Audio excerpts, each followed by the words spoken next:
welcome committee members who are not members of the subcommittee and are waiving on to this process for today's hearing. Thank you for joining us today for this very timely and consequential hearing. I want to begin by expressing sympathy for the Jewish members of our community that have felt endangered, discouraged, and disappointed by the exposure of anti-Semitism throughout our country. I also want to thank our witnesses for coming forward to testify and working with our committee during this difficult time of upheaval. This committee is convened today to address the scourge of anti-Semitism spreading like wildfire on college campuses.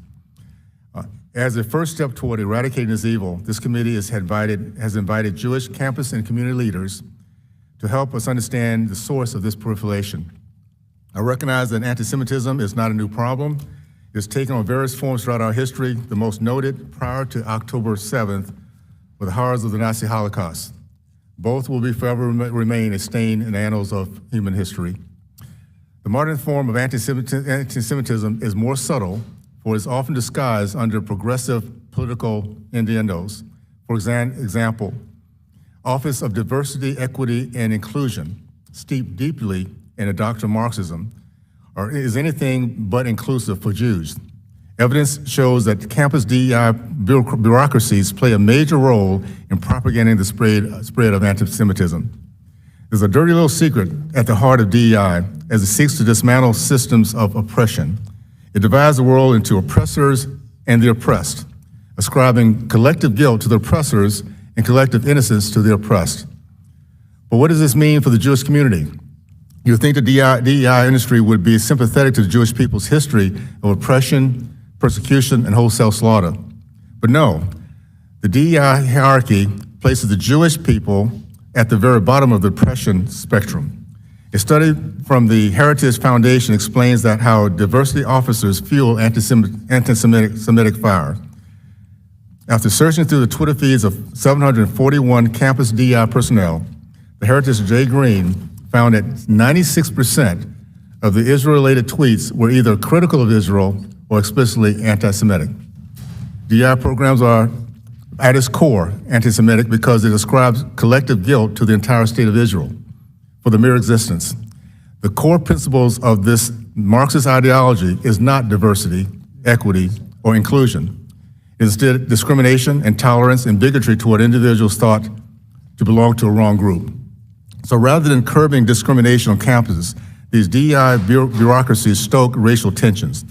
A report from the National Association of Scholars found that DEI officials routinely organize race-segregated events, race-exclusive affinity groups, race-segregated spaces such as Black-only dorms, Black-only graduations, and race-specific training.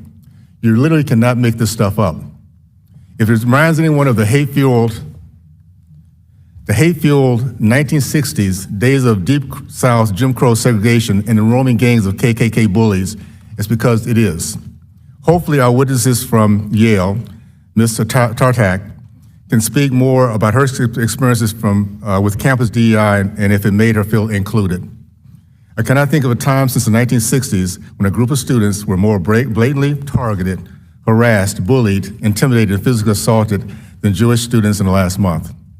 Swastika graffitied over campuses, Jewish students being segregated in classrooms by their professors, Jewish students at the New York City's Cooper Union being forced to lock themselves in a college library and later escorted out the back door. What is the core of this problem? A gang of face-covering, cowardly bullies who feel no shame and feel no sphere of accountability from college administrators where this hate is being taught. Chants for genocide ring loudly. A Cornell history professor called the pure evil of the terrorist attack on civilian innocence exhilarating.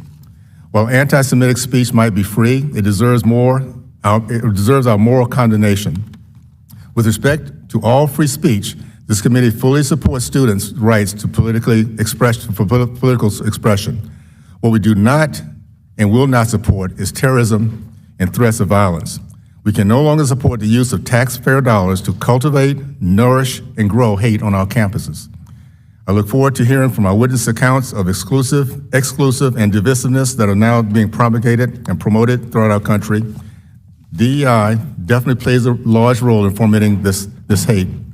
but in what other areas should we look at to hold our universities accountable? Once again, I thank you for being here, and with that, I yield to the ranking member for his opening statement. Mr. Scott. Thank you, Chairman Owens, and thank you to our witnesses for your testimony today. It's been over a month since Hamas's terrorist attack on innocent civilians in Israel and the start of a brutal, ongoing war in Gaza. This conflict has directly devastated thousands of people, Israelis and Palestinians alike, and countless families and friends across the world and in the United States. Tragically, but not surprisingly, this conflict has also been marked by a rise in both anti-Semitic and Islamophobic incidences in America's colleges and universities. And to be clear, this discrimination is nothing new. Any student of history knows that it did not start with the current war, foreign influences, or any new philosophy. Our colleagues would do well to recall this country's century-long history of racism and anti-Semitism. We can all agree that free speech is a constitutional right and bedrock of our democracy, and colleges and universities have been on the front lines of advancing that right for decades. But we should also be able to agree that schools have a responsibility to protect students' civil rights and safety. And if they don't want to agree to that, Title VI makes it clear that they have that responsibility. Under President Biden's direction, the Department of Education has recently provided additional guidance to colleges and universities on how to uphold their obligation under Title VI of the Civil Rights Act and better address anti-Semitism, Islamophobia, and other forms of discrimination on campus. And while the Biden administration has taken an active role in helping institutions protect students, regrettably, many of my colleagues have spent this Congress fueling divisive and baseless culture wars. Moreover, this week, Congress will consider a government funding bill that includes cuts for the Department of Education's Office of Civil Rights, the very agency charged with protecting students from discrimination. So today, I hope my Republican colleagues will denounce the culture wars that have distracted us from protecting our vulnerable students, and I hope we can all stand behind the Biden administration's critical work to ensure that every student and educator has access to a campus free from discrimination, harassment, and violence. Thank you, Mr. Chair, and I yield back. Thank you, Mr. Scott. Pursuant to Committee Rules 8C, all members who wish to insert written statements into the record may do so by submitting them to the committee clerk electronically in Microsoft Word format by 5 p.m. 14 days after this hearing, which is November 28th, 2023. Without objections, the hearing record will remain open for 14 days to allow such transactions and statements and materials referenced during this hearing to be submitted for the official hearing record. I will now turn to the introduction of our four distinguished witnesses. Our first witness is Rabbi Moshe Hauer, who is Executive Vice President of the Orthodox Union, which is located in New York City, New York. Our next witness is Mr. Kenneth Marcus, who is the founder and chairman of Brandeis Center for Human Rights Under the Law, which is located in Washington, D.C. Our third witness is Ms. Stacy Burdett, who is an independent consultant in anti-Semitism prevention and response and is located in Washington, D.C. And our final witness is Ms. Sahar Tartak, who is a student at Yale University in New Haven, Connecticut. I'd like to thank the witnesses for being here today and look forward to your testimony. Pursuant to community rules, I would ask that each of you limit your oral presentation to a 5-minute summary of your written statement. I'd also like to remind the witnesses to be aware of their responsibility to provide accurate information to the subcommittee. I'd like to first recognize Rabbi Hauer. Thank you, Mr. Chairman, Ranking Member, members of the subcommittee. My name is Rabbi Moshe Hauer. I have the privilege to serve as the Executive Vice President of the Orthodox Union, which is the largest organization serving Orthodox Jews in the world. But I'm not standing here or sitting here today simply in that capacity.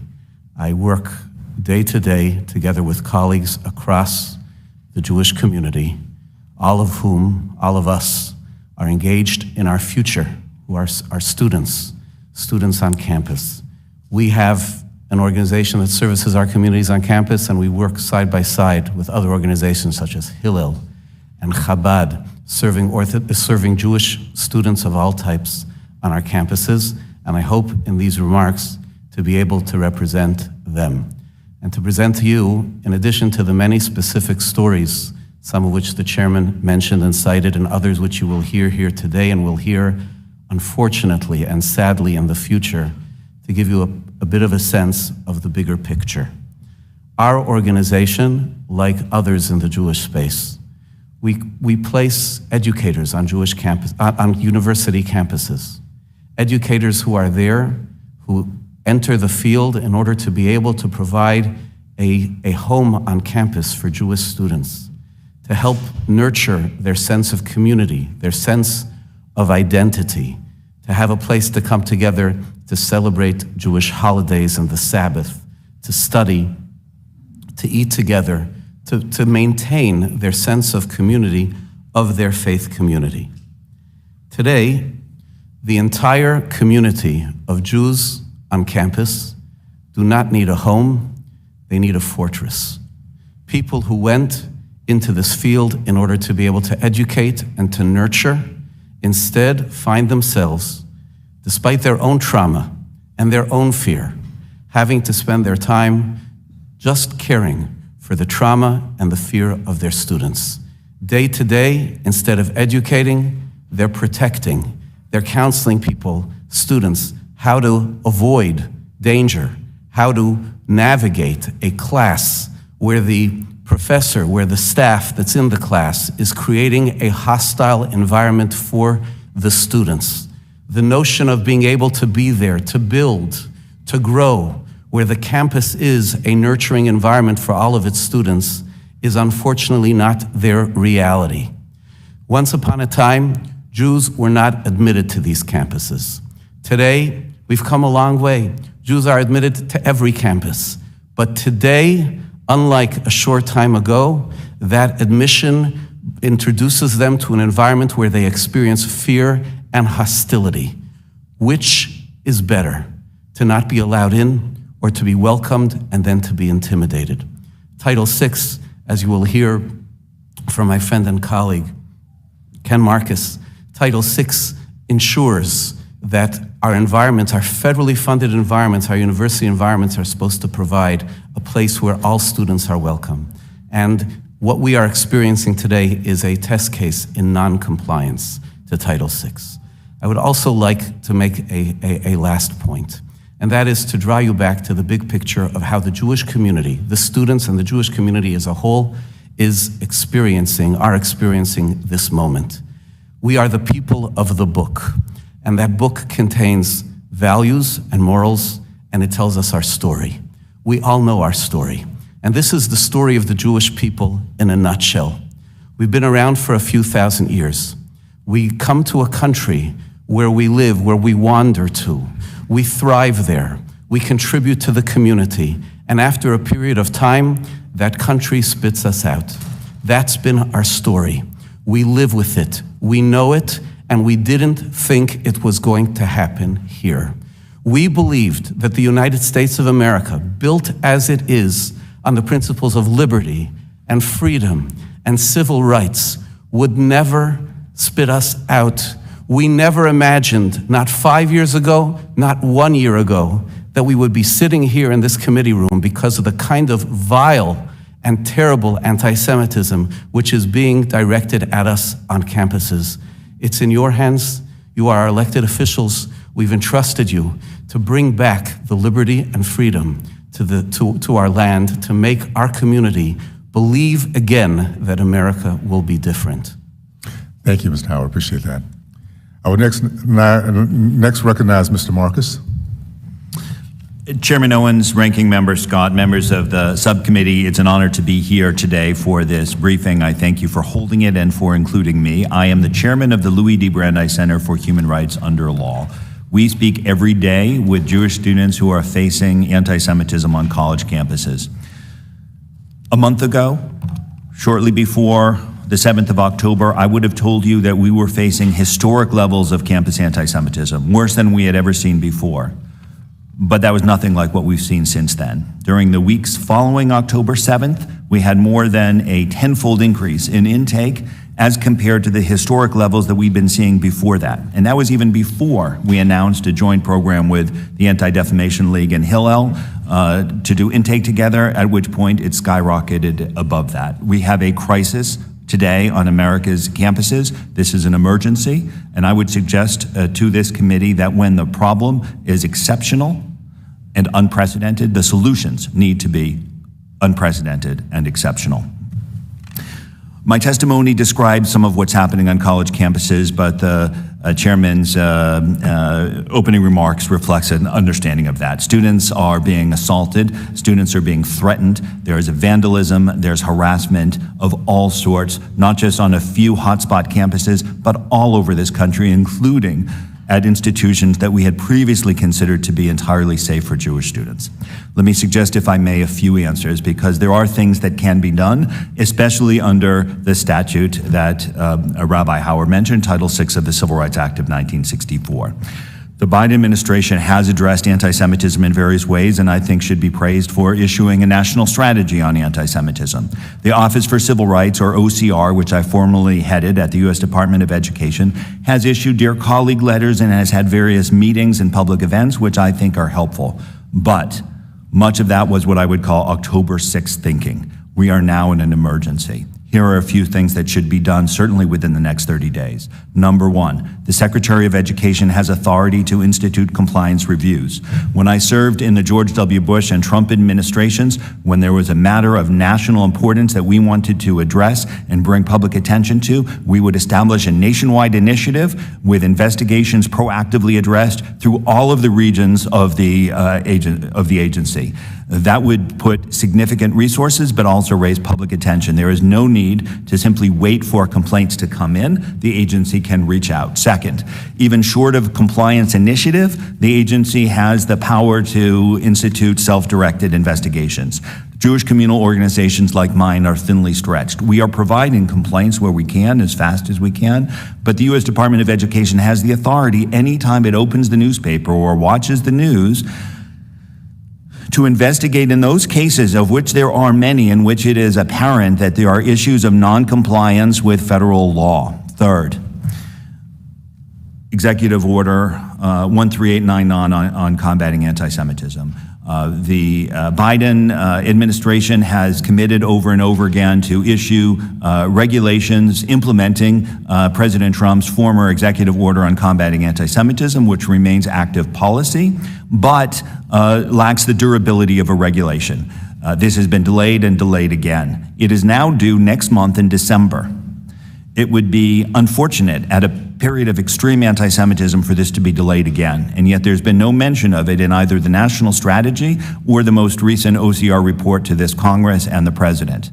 At a minimum, the administration should do what it has promised and what it had promised long before October 7 and issue the notice of proposed rulemaking regarding Executive Order 13899.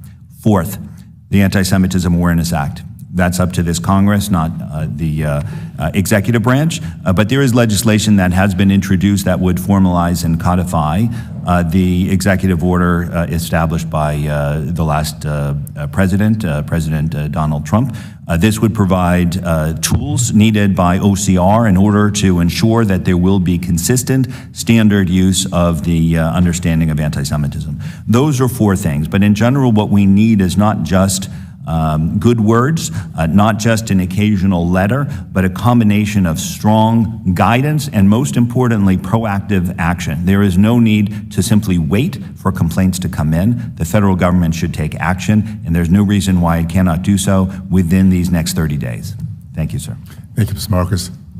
I will now recognize Ms. Burdett. Thank you very much. Thank you, Chairman Owens and Ranking Member Scott, for this opportunity. Anti-Semitism isn't just a threat to Jews, it's a threat to democratic norms and American values. Its presence has always been a warning sign about the health of free democratic societies. All the members here have noted that what we're seeing isn't new. It follows the core logic of anti-Semitism throughout history. It's a lie to blame Jews for what's wrong in the world. You've also recognized anti-Semitism is a feature, not a bug, of American society and history. The demand for a better life for Palestinians is a worthy cause, but attacks on Jewish students have nothing to do with criticism of Israel's policy or actions. They don't serve Palestinian freedom or advance any peaceful future for Israelis and Palestinians. Here's what some of the most responsive universities I've seen have in common. Number one, they get that this isn't business as usual. We've heard from the other panelists, October 6th was a different world. They've been communicating steadily and repeatedly with students and faculty to remind them anti-Semitism violates, first of all, the university's values. There are rules, there are parameters around protests. They've increased security, services like escorts and hotlines to report threats. Some have formed anti-Semitism task forces to look system-wide at policies and even their academic offerings. We hear the call from communities, where are my allies? Jews need support, we need solidarity, and we need recognition that anti-Semitism is serious. And that's why organizations like the American Jewish Committee and the Anti-Defamation League see DEI as a critical framework for their work. They're investing in DEI-compatible education material about anti-Semitism. It's true, Jews don't fit neatly into the protected categories. It's not rocket science to fix that. So enhance it. Don't make us the excuse to shut down something important. Pushing back against anti-Semitism means we need an all-hands-on-deck approach across society. And the national strategy to counter anti-Semitism is a comprehensive roadmap. It's already being implemented across federal agencies. The Department of Education and 8 new agencies have made crystal clear anti-Semitism, discrimination against Jews violates civil rights laws. They have pledged and are taking action. They're being proactive, whether it's revising complaint forms, starting education campaigns, and training their investigators and staff. The national strategy is a serious plan. If Congress is serious, then implement your part of it. But look, I'm a mom of a kid on a college campus. Enforcement isn't my goal, it's my worst nightmare. There's not a single more important way to help a Jewish student on campus than to prevent the attack from happening in the first place. We have to give our kids more than bulletproof glass and barricades. Prevention isn't an extra, not with any kind of crime and not with anti-Semitic hate crimes. Hate doesn't just frighten people, it isolates them. And that's why community solidarity building is such a key focus of Jewish organizations and of the national strategy. That's how we can make fighting anti-Semitism a community value, an American civic value. And how can we effectively stop a problem that we can't measure? Anti-Semitic crimes are rising, and the number of police agencies who bother to track it is at a 5-year low. That's something you can take action on. People who work on this issue agree it's time to make this reporting mandatory. Anti-Semitism has been alive in this country for generations, but what we've seen, not just on campuses now, on the streets of Charlottesville and Poway and Muncie and at Cornell, well, there's no quick fix to put this poison back in the bottle. You have 4 witnesses here, but please use the roadmap from the White House that has serious input from over 1,000 organizations and Jewish community stakeholders. If you do, a lot of Americans will be better allies to Jews and each other. The Jewish community and the American community will be stronger for it. Thank you very much. Thank you, Mr. Burdett. Last but not least, I'd like to recognize Ms. Tartak. Yes.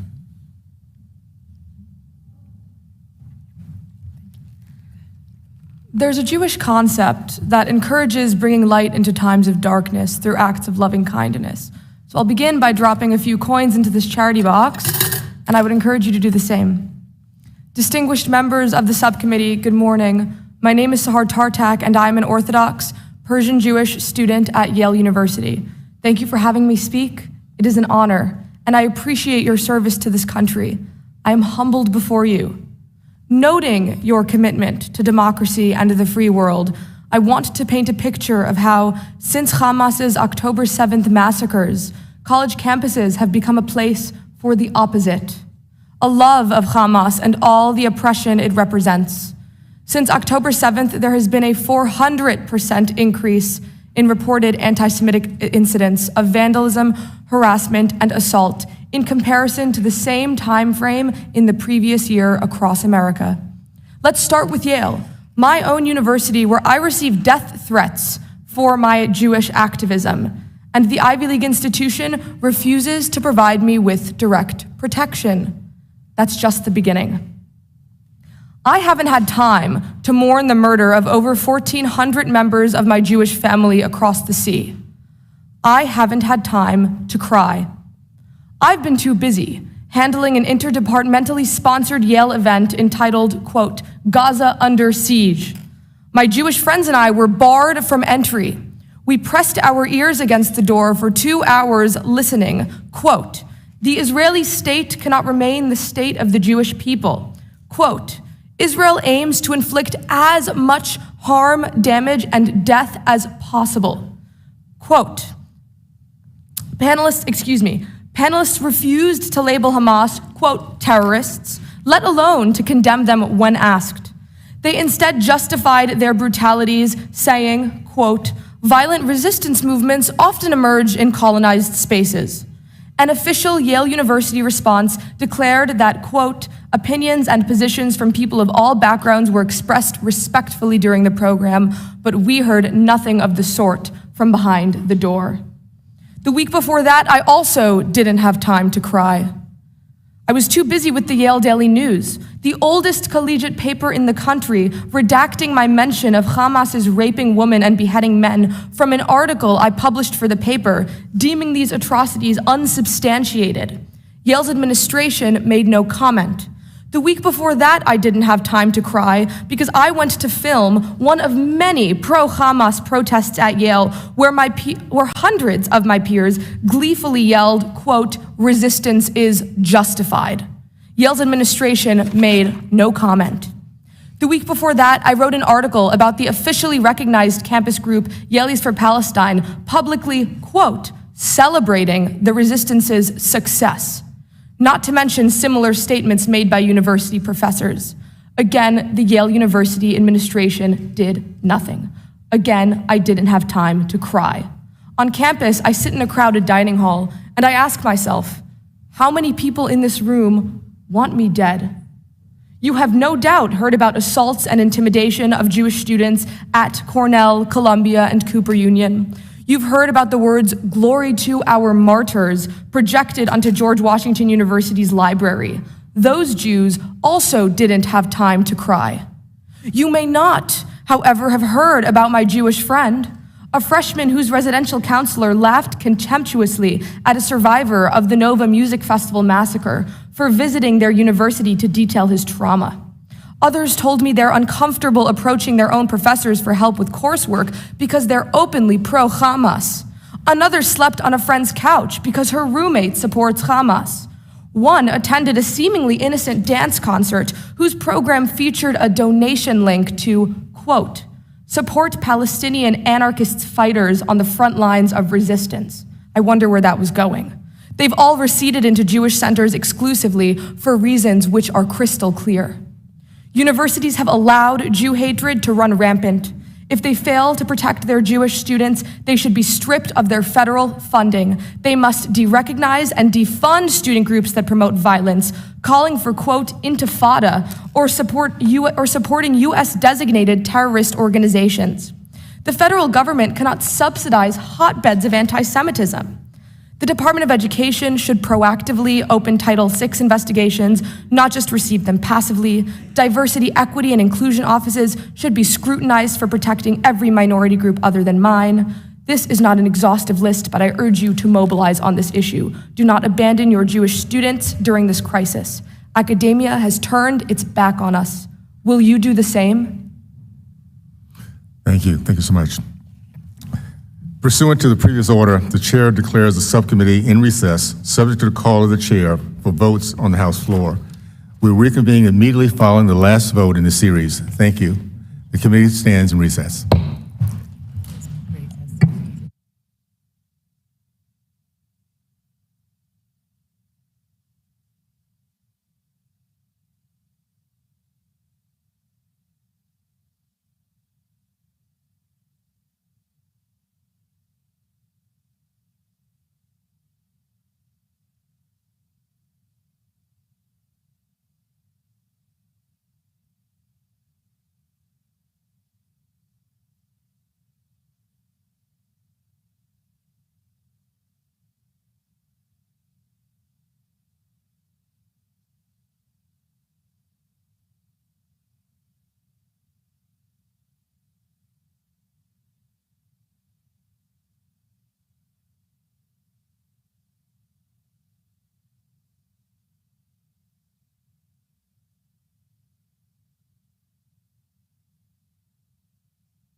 Committee will come to order.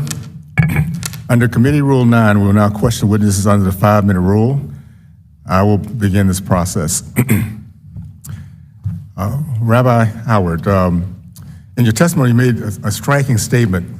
You said that Jewish students need a fortress now rather than a home. Can you tell me more what this looks like? In other words, are the mentors that are Orthodox Union and other organizations place, have the protection that they need for the Jewish students?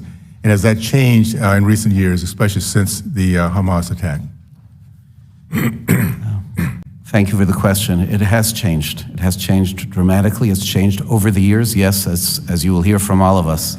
October 6th, we were also dealing with an intensely fearful and changed campus environment, and it has multiplied exponentially since October 7th. Yes, our professionals, our educators, are spending, as I said in the original testimony as well, they're spending a lot of time counseling students about environment, about how to respond, how to report, how to navigate what has become an increasingly unfriendly environment.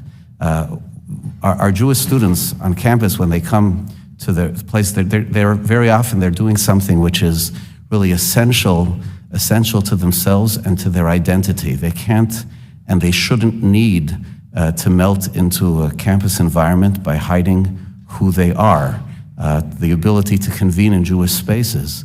But Jewish spaces are targeted. People are seeking extra security. One of the things that we're working together as Jewish organizations is to bring greater physical security to Jewish spaces on campus and surrounding the Jewish students. And that's the story of the fortress. Our leaders are struggling to make their voices heard in university administrations in order to be able to bring out the proper reaction. All such administrations should be having serious discussions about how they restore a sense of safety and freedom to Jewish students. Many of our educators are trying to be on the front lines of doing that. Sometimes they are welcomed. Sometimes their voices are welcomed. Sometimes the process begins. Too frequently, they're struggling to be able to do it. And I could just tell you, if I may, myself, I am by career, before I assumed this position, which is for a national organization of congregations, I was a congregational rabbi. I'm a teacher. I went into this business in order to be able to work with people to build Jewish identity. I did not get into the business in order to be able to argue about the rights of Jews to exist. Thank you so much. Ms. Tartak, you noted that the so-called diversity, equity, and inclusion officers should be questioned for protecting every minority group. I personally think that the diversity, equity, and inclusion is a fraud. And what we're seeing now in our campuses across the country is proof of that.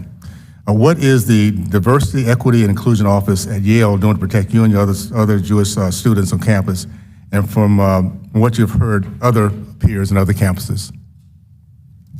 So Yale Diversity, Equity, and Inclusion offices and organizations alike have done nothing for me and my friends, and the horrifying experiences that I detailed in my testimony.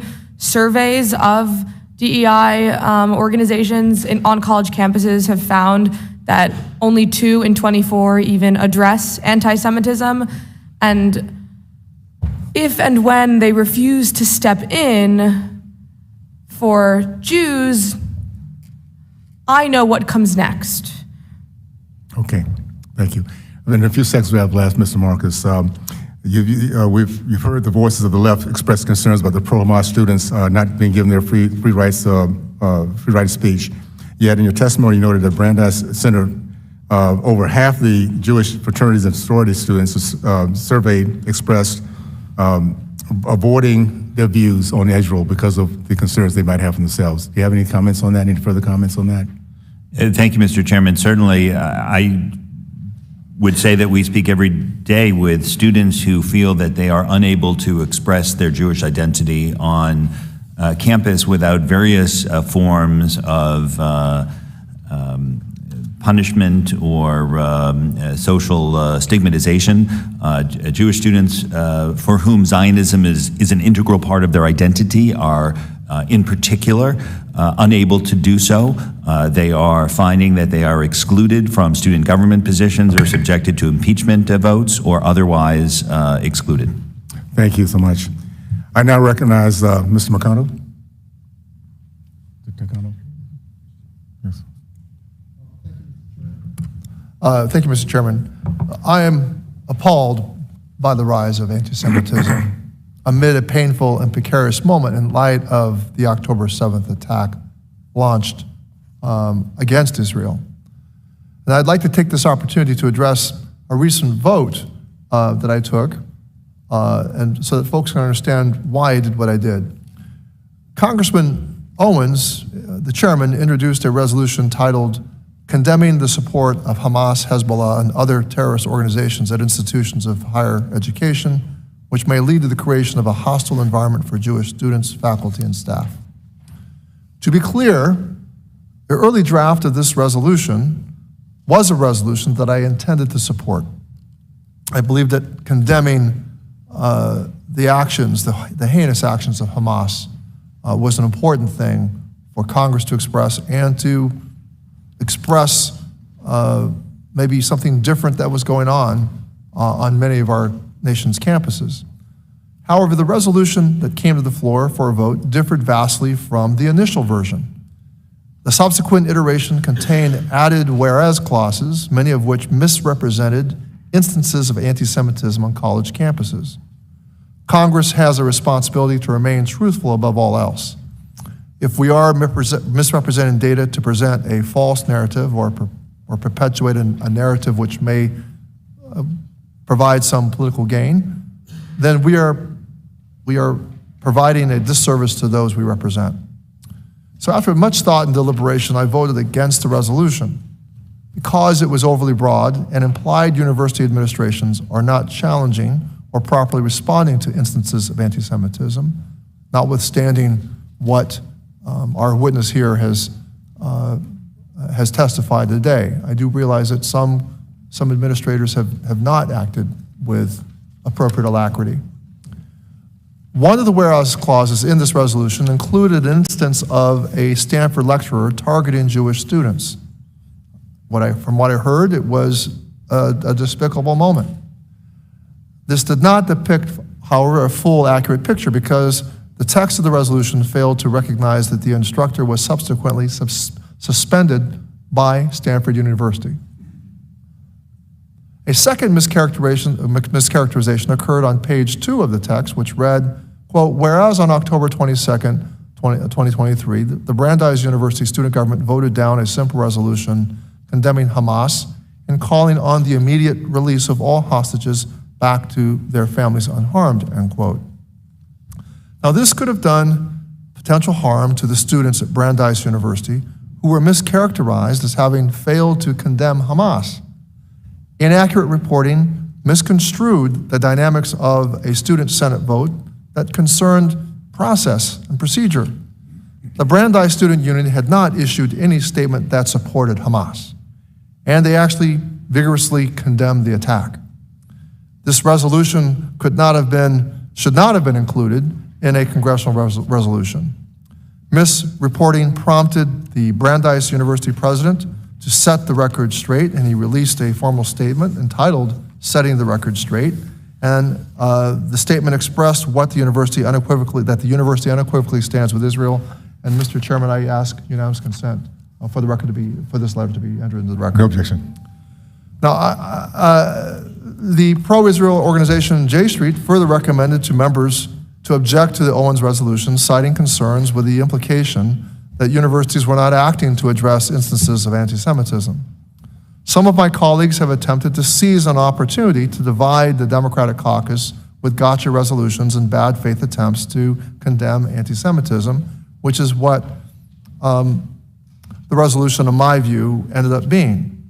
Competing resolutions have been introduced which support Jewish students without perpetuating any falsehoods, and such as the Kustoff-Wassman-Schultz resolution. And I was proud to be an early signer of this resolution to condemn anti-Semitism on college campuses and encourage higher education leaders to respond to incitements of violence. If we could only have passed that resolution instead. This hearing presents a unique opportunity to discuss the balance between First Amendment protections and Title VI of the Civil Rights Act. And I'm running out of time, but I am convinced, as from the testimony from Ms. Burdett, that we can strike that balance and we can meet the challenge of the moment for Jewish students on campus and all students. That is our duty as representatives, and that is duty of our government, and I yield back, Mr. Chairman. Thank you. Now I'd like to recognize Ms. Chavez-Durima. Thank you, Mr. Chairman, for holding this important hearing, and thank you to the witnesses for being here today. Over the course of my life, I cannot think of a more terrifying time for the Jewish community. Hamas, a terrorist organization which violently oppresses and sacrifices Palestinians in Gaza, carried out the worst massacre of Jews since the Holocaust. And immediately, university students and administrations proudly took up the banner of Hamas. The sole interest of Hamas in using Palestinians as collateral damage in their extremist aim to kill every last Jew remaining in the world. And yet so many students and universities didn't hesitate to make it clear that being Jewish is justified cause for harassment, assault, death threats, and murder. The question has to be asked, why is anti-Semitism such a shared sickness in American universities? For many elite institutions, Jewish students were prohibited from attending for a significant period of their existence. And if American history has taught us anything, it's that ingrained racism is something you have to force out of institutions. It doesn't disappear on its own. Mr. Marcus, are you able to further provide the committee the historical context of anti-Semitism in American universities? Thank you, Congresswoman. I agree entirely with your remarks. Speaking as a practitioner as opposed to a historian, I can tell you that 20 years ago when I first dealt with this issue, we had faced a half century of progress, ending roughly with the onset of the Second Intifada. But over these last 2 decades, the situation has turned around, getting worse over 20 years, but with accelerating deterioration during the last several years, with a particular spike since October 7, with college campuses, places where you would expect toleration, providing exactly the opposite of that. Ms. Tartak, thank you for being here, being so brave. In your view, at Yale and other universities, how has the systemic anti-Semitism been able to maintain itself in this modern era? Thank you for the question. So the sense that I've gotten from university administrations and the reason why they seem to really be failing to handle this issue is because somehow it has been successfully politicized. To be more specific, so that administrations and I would say, pro-Hamas students and faculty view any condemnation as anti-Semitism somehow as another form of bigotry against Muslims or Palestinians, which is why we wind up with statement after statement of both sidesism when a Jewish student is harassed or assaulted. This happened at the University of Massachusetts Amherst. A student was beaten up. A Jewish student was beaten up while holding an Israeli flag. They then came back and took a knife and destroyed the flag. And then the university's statement said, we condemn anti-Semitism, Islamophobia, and maybe they also said all other forms of bigotry. This is just, it's pure evidence. They cannot condemn anti-Semitism by itself. And so that's a really good way of erasing anti-Semitism when it happens. Thank you. You being here gives me, and I imagine everyone here, a lot of hope. The past dictates the present, and it seems clear that universities have not seriously reckoned with how historic anti-Semitism has arguably gotten stronger in the modern era of academia. As an American, I pray that there can be a resolution to this hatred. As a member of Congress, I remain determined to continue working to ensure the existence of Jewish people is protected. No person should ever fear for their safety on account of their race, color, or creed. And with that, Mr. Chairman, I yield back. Thank you. I now recognize Mr. Courtney. Thank you. Excuse me. Thank you, Mr. Chairman. And thank you to the witnesses for your testimony today. Again, I want to first of all acknowledge resident of New Haven, Connecticut, Ms. Tartak, for your testimony today and your work at Yale Daily News, where I think combined along with many other voices, the external pressure to really eradicate anti-Semitism, is going to, again, have a lot of strength in the coming days. And that's certainly, hopefully, what we're going to achieve with this hearing today. In New London, Connecticut, a little further up the coastline, we have a situation where a family has a relative, Liat Benin Atzili, and her husband, Aviv Atzili, who were in kibbutz near Oz on the day of the October 7th. Liat, who is a dual citizen, and that's thus the family in New London, she is still a hostage in Gaza, and my office has been working with the family and the U.S. Embassy in Israel, as well as the State Department, tracking the situation. So again, even though, in the U.S., events may seem like they're far away, but they're all very local. And as I said, your presence here today as someone living in Connecticut, again, is much appreciated. Ms. Burdett, your work with the Anti-Defamation League, which I think has really been the absolute bedrock institution that has been whose mission is to identify anti-Semitism for decades and decades, as well as to address it. I'd like to talk to you a little bit about your comments regarding the Civil Rights Division, both in the Department of Education as well as the Department of Justice, and the role they play in terms of providing a real legal remedy in terms of trying to advance the cause of anti-Semitism.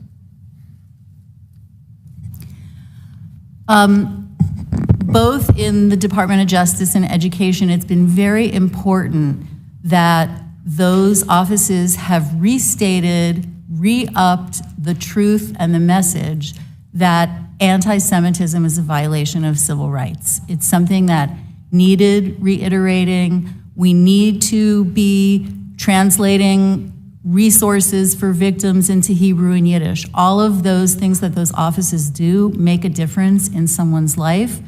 And I think, I hope Congress will fully fund the DOJ's prevention programs, because if we prevent bias-motivated violence against targeted victims, we will protect Jews. So let's do that. And I think those offices, it's not only their enforcement role that's important, it's the difference they can make in the lives of someone who needs support because something has happened to them, how they respond, how they communicate with communities. And like I said, all I hear from Jewish students is, where are our allies? Where are people in other communities standing up for me?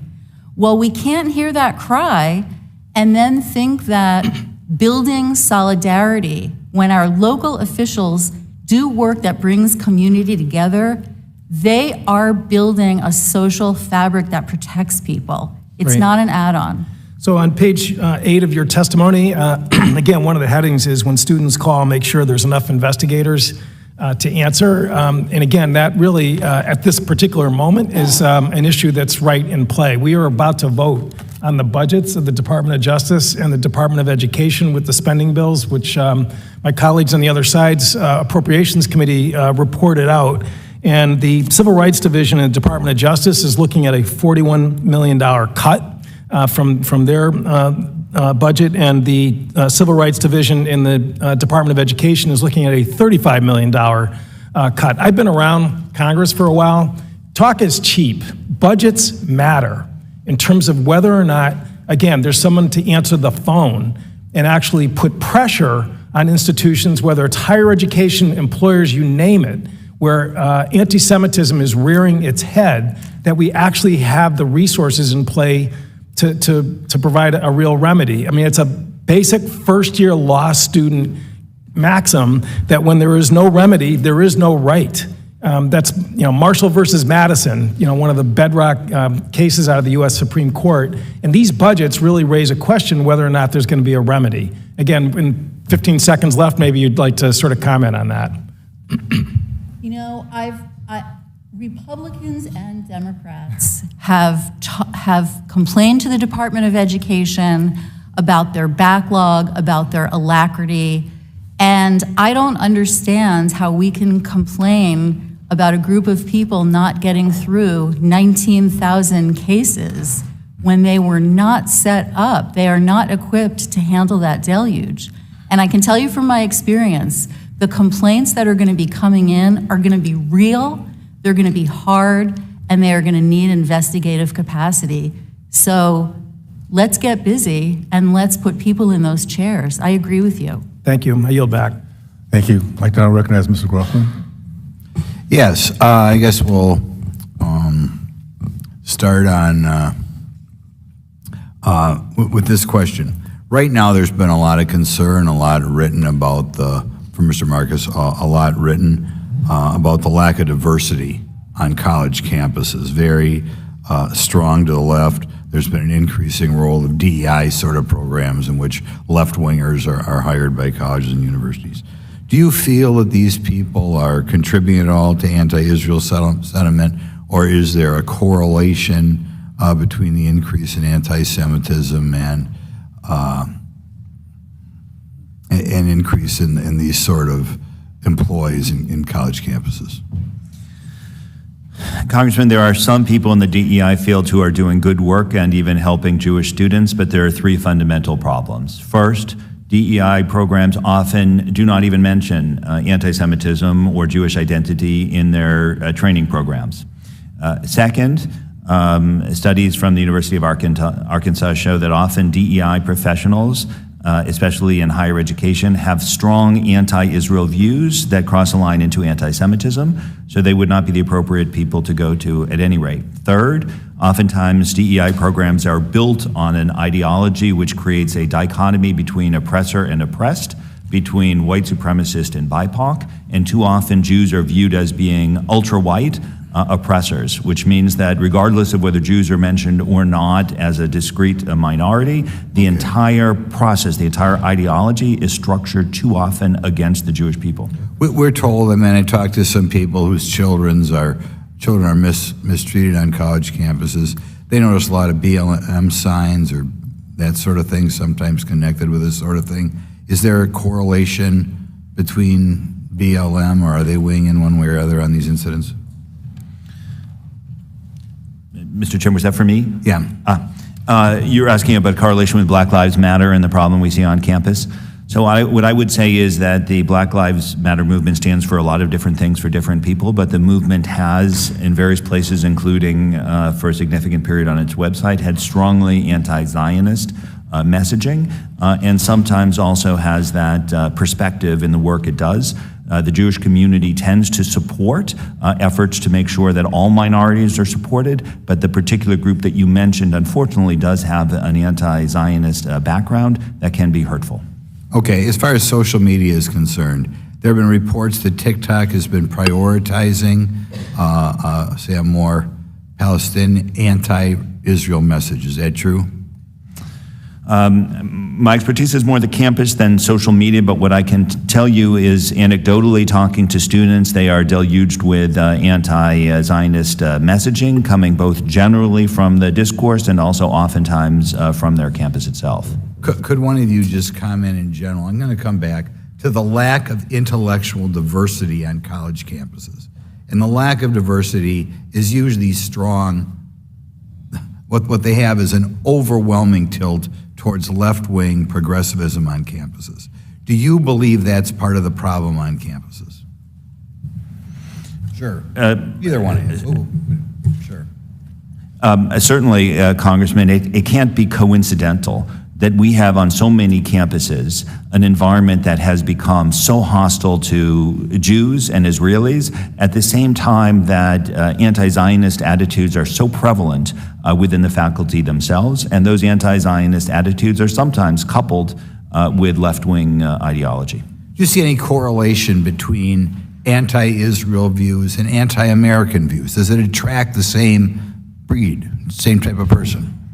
Some of the same extremists who attack Israel and its positions are also attacking the United States. Isn't it almost always true? I mean, insofar as you can identify people in front of all I can say is we see it all the time. Okay. Final question. I think we're having a lot of people from other countries come here. And we've had a lot of horrible incidents, say, at MIT. And the percentage of students at MIT coming from other parts of the globe is very, very high. Is there a correlation between new people coming here, either as foreign students or just people coming from other countries? Is there a correlation between these and the anti-Israel extremists? Do you see some of these people causing trouble? I don't have data, but I can say that we see trouble both from people who are born here and people who come here from other countries, both. You don't think that when you see the high number of people coming from at MIT and the high number of protests, there's no correlation between the foreign students and the people demonstrating? I don't have data, but anecdotally we are seeing foreign students as well as native-born among the perpetrators. Thank you. May I respond, Mr. Chairman? Since he had thrown his question to anyone who wants to comment. I'm sorry, time's expired. Okay. I'd like to, Ms. Bonamici, thank you. Thank you, Mr. Chairman. I just want to start by responding to my colleague and expressing extreme concern about the notion of placing everybody in the same category and assuming that anyone that comes from a particular country or has a particular color of skin shares certain beliefs. I think that's hugely problematic. And Mr. Chairman, thank you for holding this important hearing. Thank you to our witnesses. We know anti-Semitism has been a threat for centuries. Ms. Burdett, you talked about prevention. I want to note that in my home state of Oregon, in 2019, the legislature required education about the Holocaust. They just updated that legislation earlier this year to include a required curriculum about Jewish history and culture. Those are obviously steps in the right direction, but now post October 7th is undeniable that we are experiencing an enormous and concerning rise in anti-Semitism and other hateful and discriminatory rhetoric, especially on college campuses, but not limited to college campuses, I might add. Sadly, too often in these situations, it's become violent and threatening way beyond constitutional free speech protections. I understand this is a hearing about anti-Semitism, but it's important to recognize there's also been unprecedented surge in anti-Muslim and anti-Arab bias and hate. There's a significant dangerous threat to a mosque that's in the district I represent. That's wrong too. I hope we can all agree that every student has the right to be on a campus where they not only feel safe, but are safe, especially when discussing and debating important and controversial topics. That's not happening today. We heard from a student about that. We know anti-Semitism has repeatedly reared its ugly head in the form of hateful rhetoric and disgusting images and symbols, and now it's back in levels we have not seen in our lifetime. We need a unified, empathetic, and appropriately nuanced approach from this committee in Congress. Title VI gives us the opportunity to do that. I want to note that after 9/11, our federal government did not do enough to protect Muslims amid an alarming rise in Islamophobia and violence toward and hate crimes toward Muslim Americans. We can learn from that and realize that we have to take action. I'm grateful for the rapid response by the Department of Education's Office for Civil Rights, OCR, to remind colleges of their obligations to protect Jewish students, Muslim students, students of all faiths against discrimination. I'm also very grateful that OCR has expedited an update to its discrimination complaint form, so hopefully campuses can access the resources and support they need as soon as a discriminatory act occurs. Following up on Mr. Courtney's question, Ms. Burdett, there's a push among my Senate colleagues led by Help Committee Chairman Sanders to include a 27% funding increase for the Department's Office of Civil Rights in a supplemental appropriations bills.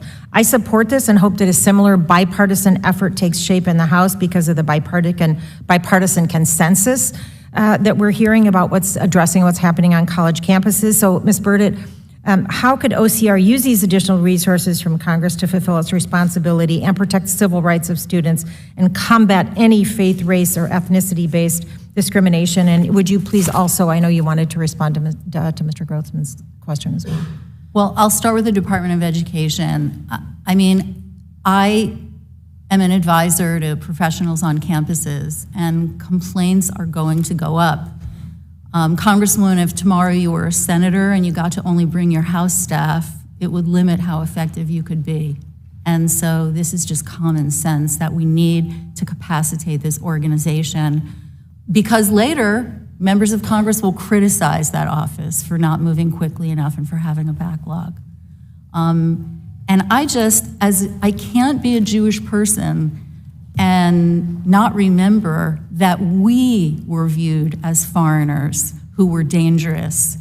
2/3 of the American public in 1938 believed that Jews in Germany were responsible for the persecution that the Nazis were bringing on them. And we weren't allowed to come here because people believed we would be German spies and we would be a fifth column in this country.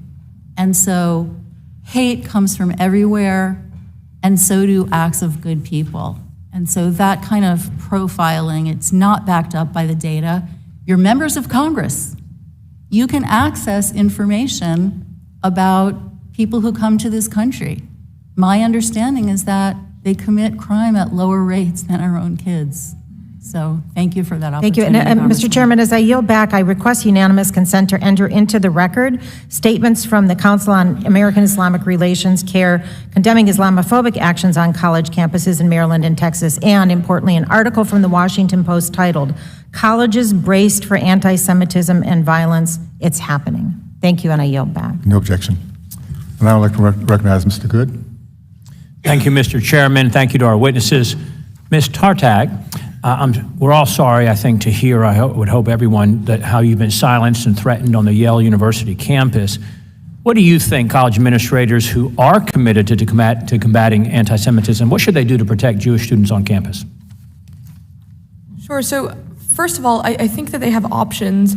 I think what they say matters, and when they make condemnations of anti-Semitism that are just full of what I'll call all-sidesism, that cannot simply focus on anti-Jewish hatred and have to bring in, quote, all forms of bigotry, they're making a huge mistake. I think that they can also de-recognize and defund student groups that promote violence and that support terrorist organizations recognized by the United States government. I'll give you an example. I also gave one in my testimony, but another because there are so many. National Students for Justice in Palestine on their Instagram commemorates somebody who planned multiple suicide bombings in one of the intifadas in Israel. There's a commemoratory post to mourn this person's death. So maybe SJP chapters that repost something like that, of course, within the boundaries of the First Amendment nitty-gritty, of which I'm not an expert, but maybe they could experience some sort of scrutiny, if not consequences. Well said. This equivalency where you have to lump everyone in together instead of speaking specifically to the issue at hand of the anti-Semitism. Even this White House, as soon as you mention anti-Semitism, moves to Islamophobia. And then specifically, the colleges don't have to sanction or subsidize or condone these groups that are obviously hate groups and anti-Semitic groups. What would you estimate the ratio to be of students on campus that would be pro-Israel versus pro-Hamas? Ooh, well, it depends on the college campus, which is relevant. But how about at Yale? Sure. So at Yale, I would say pro-Hamas, as in would show up to a rally shouting something along the lines of, or quote, verbatim, resistance is justified. 20% of the student body. 20%? Sure. Because. Wow. How about the professors? Ooh, also a good question. It also depends on the department. But a good example was this event that I went to called Gaza Under Siege, where the panelists presented Hamas as a resistance movement. And that was co-sponsored by 5 or so university departments, as in majors: the Religious Studies Department, the Women's Gender and Sexuality Department, Ethnicity, Race, and Migration, our Center for Middle East Studies. So I think administrative backing says a lot and maybe answers your question. That is incredible that you would estimate that perhaps 20% of Yale students might show up to a pro-Hamas rally, a true pro-Hamas rally. And, one has to wonder what happens on our college campuses. And in light of, and I keep bringing it back to this, and I'll do it once again, in light of the border invasion facilitated by this administration and the individuals who are in our country now, aided by this administration, when this happens here, what we saw play out on October 7 in Israel, when this happens here, it'd be interesting to see how on our own college campuses the response is. And these professors that are in many cases subsidized by tax dollars, not specifically at Yale in terms of it being a private university. Mr. Marcus, to you, if I may just pivot, should universities like Yale be able to hide behind the First Amendment, or should there be consequences when we see this kind of this anti-Semitism played out, or this expression played out on college campuses? Congressman Good, the problem isn't just that there are students who are saying the wrong thing, but universities that are doing the wrong thing, and we need to start with the grown-ups. They need to begin by saying we will do no harm. They need to look at their DEI programs, they need to look at their curriculum, they need to look at programs like Middle East Studies programs with a one-sided anti-Israel propaganda that is simply fueling the problem on campus. Yeah, are you concerned about, we know there's billions of dollars flowing to college campuses from countries such as Qatar, China, Saudi Arabia, United Arab Emirates,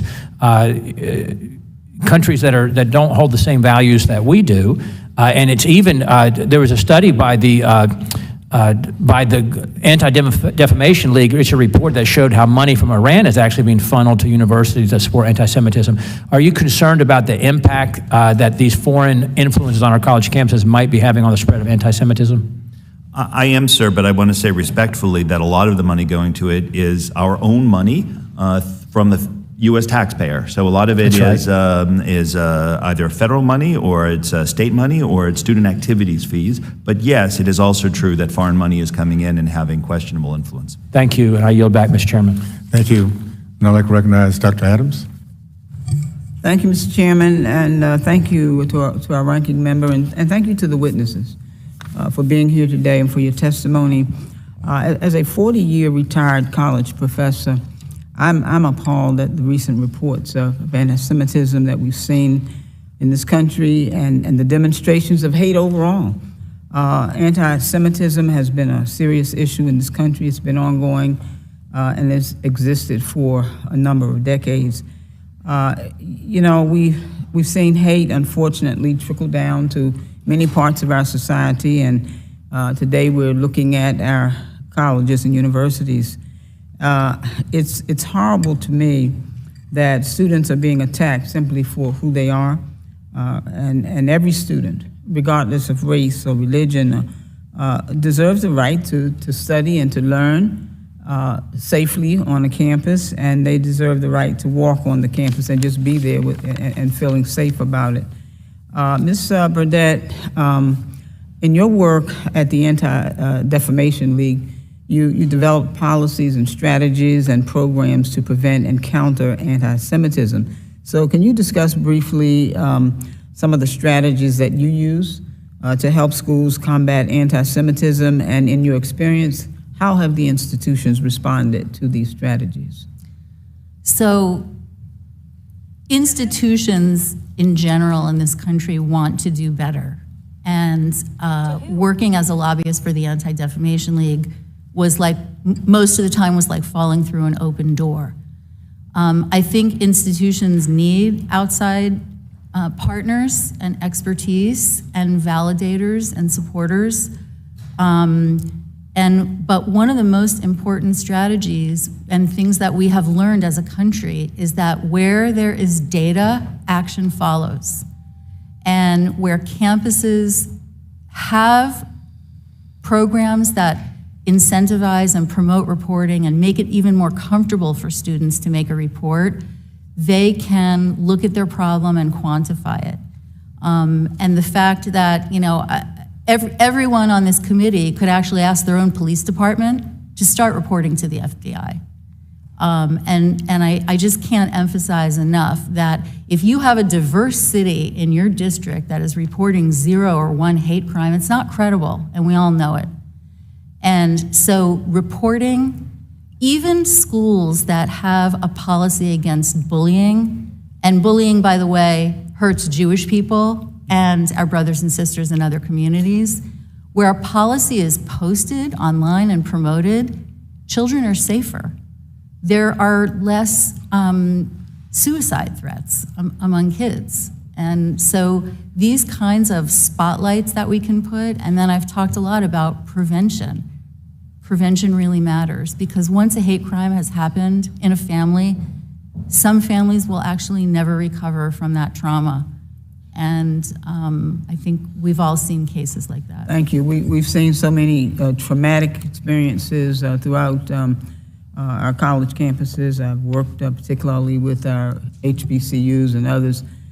Hate anywhere is a terrible thing. You've talked a little bit about the Office of Civil Rights and the fact that we need to fund this department, because when we look at the fact that we've had an uptick in Title VI complaints, and the years that the Republicans have been in the majority, the Office of Civil Rights has either been underfunded or not funded at all. But I want to ask you about, since you mentioned diversity, equity, and inclusion programs on college campuses were designed to address potential issues among the different demographics. There's been a recent surge in attacks against DEI programs. I've heard many of my colleagues use this argument. So what role can diversity, equity, and inclusion programs play in responding to anti-Semitic and racially hostile acts on campuses? We've got about 37 I don't know a single Jewish person who isn't very scared right now. And I don't know a single Jewish organization or Jewish school principal or rabbi that wants the civil rights infrastructure of this country to be decimated. Now, diversity, equity, and inclusion work maybe wasn't set up to anticipate a group of mostly white people scared of hate crimes, but it can be enhanced, and the people that I work with have adapted and are protecting Jews now. So don't bring it down on account of us. We need it. Thank you very much, Mr. Chairman. I yield back. Thank you. I'd like to recognize Mr. Moran. Thank you, Mr. Chairman. Mr. Chairman, acts of hate emanate from hearts filled with hate. And our colleges and universities have an obligation to ensure that they do not cultivate an environment of hate or racism by their action or by their inaction. The heinous acts of hate evidenced by the terrorism undertaken by Hamas on October 7th may be the most prominent recent example of hate-filled anti-Semitism, but the hearts that undertook this terror are not isolated just to Hamas terrorists. Unfortunately, anti-Semitism has found a prominent and a safe refuge on our college campuses, and this is simply unacceptable. Let me be clear, there is a distinction between free speech involving honest debate on college campuses on the one hand and support for groups that call for the annihilation of another race on the other hand. Surely that difference is clear to the reasonable observer. One of the ways that I think colleges and universities have promoted anti-Semitic speech and behavior is through their DEI offices, and we were just talking about that a second ago. But staff at diversity, equity, and inclusion departments on many college campuses are noticeably anti-Semitic, and they go about their work in a manner contrary to the stated intent of treating all with equity. 2021, Mr. Chairman, you referenced a study that Heritage did, a report on anti-Semitism of DEI staff at universities. They conducted a search of Twitter feeds of 741 DEI personnel at 65 universities to find comments regarding Israel and, for comparison, China. Those DEI staff tweeted, retweeted, or liked almost 3 times as many tweets about Israel as tweets about China. And notably, of those tweets about Israel, 96 were critical of the Jewish state, while 62% of the tweets about China were favorable. Consider that for a moment. The DEI staff favor China and oppose Israel. In my view, this explains in large part the lack of response towards anti-Semitic instances by DEI staff on college campuses, and it seems clear to me that there are a number of higher education institutions whose DEI staff are disconnected with the values and strategic objectives of the U.S. What's more, they are clearly anti-Semitic. Ms. Tartak, I want to talk to you because you're at Yale University presently, and I noticed just doing a little Google search of Yale back in April, Yale brought in, on the second night of Passover, they hosted a speaker, their DEI office hosted a speaker known to promote anti-Semitic views, including justifying the murders of Jews and Israelis. I I want to talk to you about your experience and whether or not the DEI office at Yale has offered you any support. Have they, in fact, offered you any support? Again, no. Assuming you're referring to Hauer Boutelja, who there's a photo of her holding a sign that says, again, verbatim, Zionist to gulags. The DEI office did not do anything to prevent the event. It was, as a matter of fact, as you stated, supported it. And of course it was hosted during a Jewish holiday where Jews couldn't show up. Similarly, my friends and I were unable to get into a recent pro-Hamas event co-sponsored by so many departments at Yale. They don't help. Yeah, and I presume that in the past 5 weeks since the Hamas attacks in Israel that the DEI department at Yale has not provided you any support or frankly provided you assurance that you're going to be safe and secure in your own college campus as a result of the anti-Semitic speech and actions on that campus. No, they haven't. Again, for the most part, my Jewish peers and I have receded exclusively into Jewish centers of life on campus. And what's upsetting about this uniquely is that DEI, at least a lot of what I've been seeing, fails to recognize that Jews can be oppressed, but only recognizes Jews as some kind of white oppressor, which to me doesn't really make sense as a Persian Jew on one side. My mom escaped revolutionary Iran in 1979, and on the other side, my grandfather was a Holocaust survivor. His mother, brother, and sister were shot by a Nazi firing squad, and so to have an institution look at me and say, you are the oppressor, really should frighten us all. Yeah, I completely agree with you. And Ms. Burdett, you mentioned earlier, I think you used the phrase that some DEI offices were not, quote, set up to look at certain white individuals as those folks being oppressed. And I think that's one of the big problems with DEI offices is, frankly, we start categorizing people by how they look or what their race is instead of looking at the heart of folks and understanding what true hate is and what true hate is not. And it works against the values of American democracy, and frankly, it works against the morality that undergirds the freedom that should be evident and should be there for all members of the human race. With that, I yield back. Thank you. I'd like now to recognize Ms. Manning. Thank you, Mr. Chairman. Thank you, Ranking Member Scott. I'm glad we're having this hearing. Frankly, it's about time. We've seen anti-Semitism on the rise across the United States and around the world, including a 40% increase in anti-Semitic incidents at colleges and universities, and that was before the October 7th Hamas attack. Sadly, since October 7th, the ADL has found an almost 400% increase of anti-Semitic incidents on college campuses, including so many of the incidents we've heard about today. As the co-chair of the House Bipartisan Task Force for Combating Anti-Semitism, I strongly condemn all of this anti-Semitic activity. And sadly and inexplicably, far too many college and university leaders have totally failed to fulfill their moral responsibility to clearly reject hatred, violence, and anti-Semitism. There is much more we can do to counter anti-Semitism and protect Jewish students. And I'm very eager to work with any of my colleagues on both sides of the aisle to work on this issue. In fact, in August, I helped lead 87 members of Congress on a bipartisan and bicameral letter to Secretary Cardona, urging the department to take concrete steps to clear the backlog of pending complaints, to prioritize the pending proposed regulations, and to implement key commitments in the U.S. national strategy to counter anti-Semitism.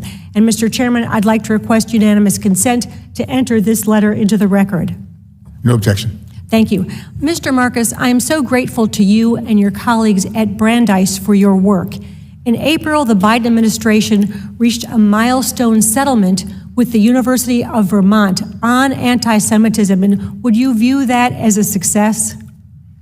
Thank you, Congresswoman. Yes, the Louis D. Brandeis Center filed that complaint jointly with Jewish on Campus, and we view it as a success, and it is our understanding that there has been a dramatic difference on that campus since the resolution. And would funding the OCR fully, pushing forward on issuing regulations and implementing the U.S. national strategy to counter anti-Semitism, would all of those things help lead to a greater number of similar successful resolutions to instances of campus anti-Semitism?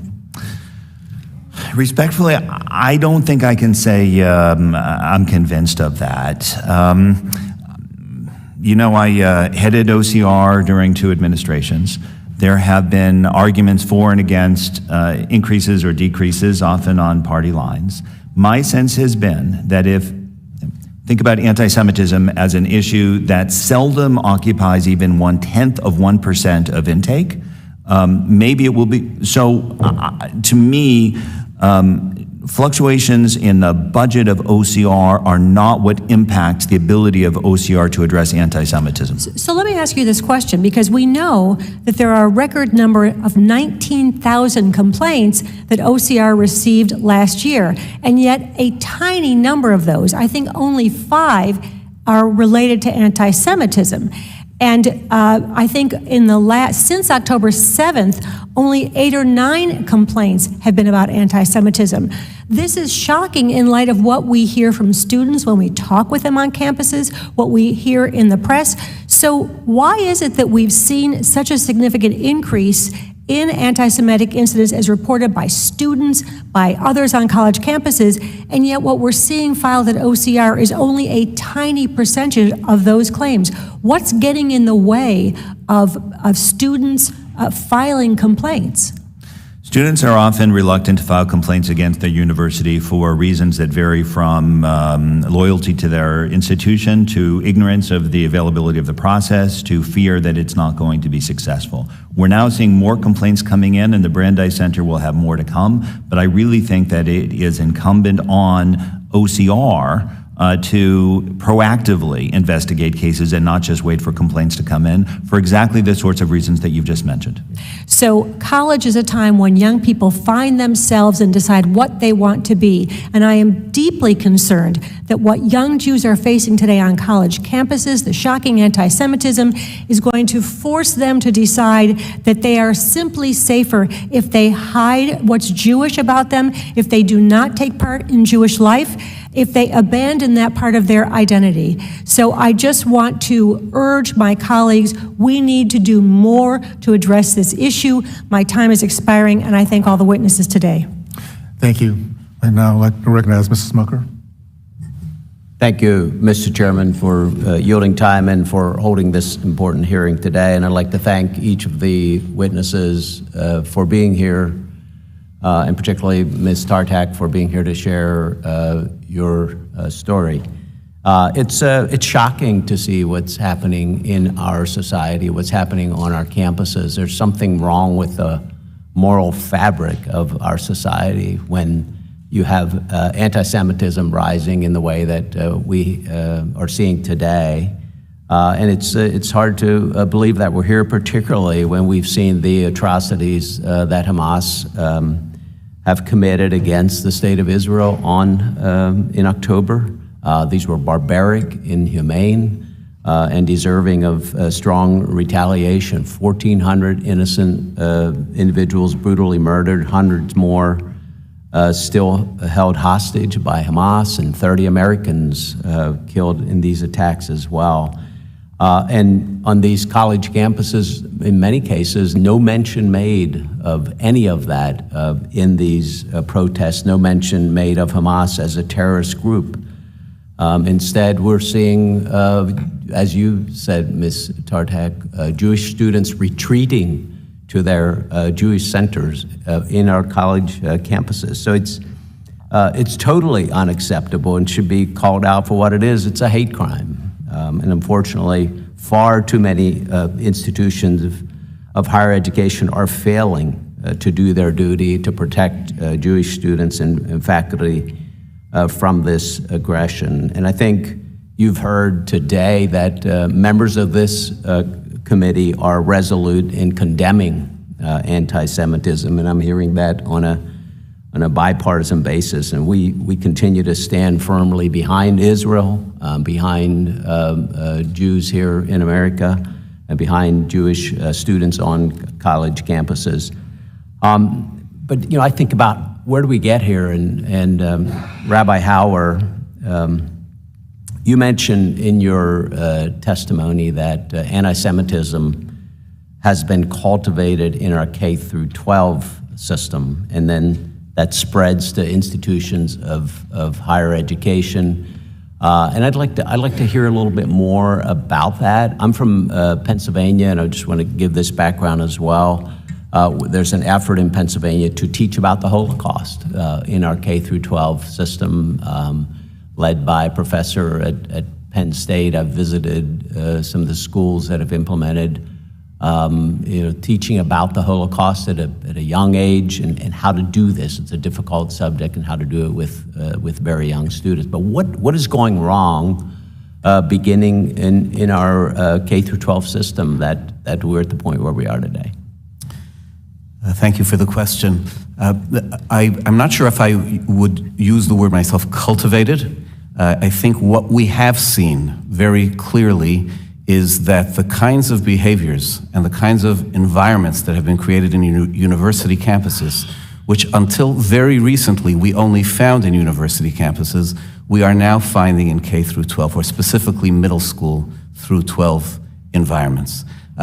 From our perspective, we have something called Jewish student unions, which are clubs which are held in public schools, and hundreds of public schools across the country for Jewish students who want to attend the club in the school hours. It's constitutional to be able to do so.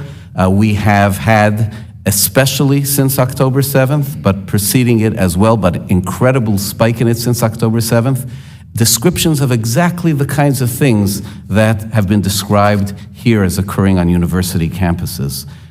Rallies in middle and high schools, our clubs, students coming in to a club of Jewish students, sitting in the back and disrupting and making it impossible for the Jewish students to carry on, and then in fact chasing the students back towards their classrooms.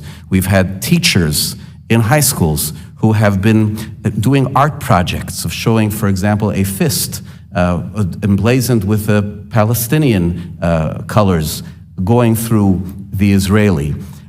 Kinds of things which are making students deeply uncomfortable. It didn't happen before. And in a certain sense, I think that's especially compelling for us to consider in Title VI discussions, because universities, it's been there for a while. It's going to be a big project to dial it back. In K through 12 schools, it's just beginning. It's just beginning, and we have to address it very, very firmly. I know I'm out of time, but I would be very interested in hearing your thoughts on how can we change that in K through 12s? How important is education about the Holocaust? What can we do differently? But I don't have time. Thank you, Mr. Chairman. Thank you. Thank you very much. I'd like to recognize Ms. Ledger-Fernandez. Thank you, Mr. Chair, and thank you, witnesses, for coming and sharing the stories about the eruption of anti-Semitism on our college campuses. And I almost feel like I want to apologize on behalf of people who really recognize that that is simply wrong. It's horrendous. Anti-Semitism has no place in American society. And like my colleagues on both sides, I'm appalled by the eruption and what's happened since October 7th because of that. Rabbi Hauer, you correctly note that anti-Semitism on campuses has persisted for generations. I often tell the story of how when my father attended college on the GI Bill, both Jews and Hispanos were barred from fraternities on his campus. And this was just after the world had witnessed the horrors of the Holocaust. The importance of allies is really key. And I think my small, teeny tiny little northern New Mexico story of allies and historic anti-Semitism is sort of just a little piece of that. But we also most recently remember the anti-Semitic hate spewed by the white nationalists as they marched through the University of Virginia in 2017 at the Unite the Right rally. And much of this anti-Semitism on college campuses and in the rest of the nation has deep ties to white supremacy. Ms. Burdett, can you please speak to the link between white supremacy and anti-Semitism in America? Thank you for that question. You know, one of the reasons it's so important to make sure that anti-Semitism awareness is incorporated into our civil rights work, our diversity work, our inclusion work, is because a lot of experts believe you can't adequately understand hate in America without knowing about anti-Semitism. It is such a strong, animating ideology for hate in America. And we should remember that Jews are not targeted because we worship differently. Remember that the shooter of the Tree of Life synagogue, Yamach Shmo v'zichrono, that's Hebrew for may his name be erased. He did not shoot those people because they were praying on Saturday or because they were praying in Hebrew. He subscribed to an ideology whereby Jews were responsible for so-called the browning of America.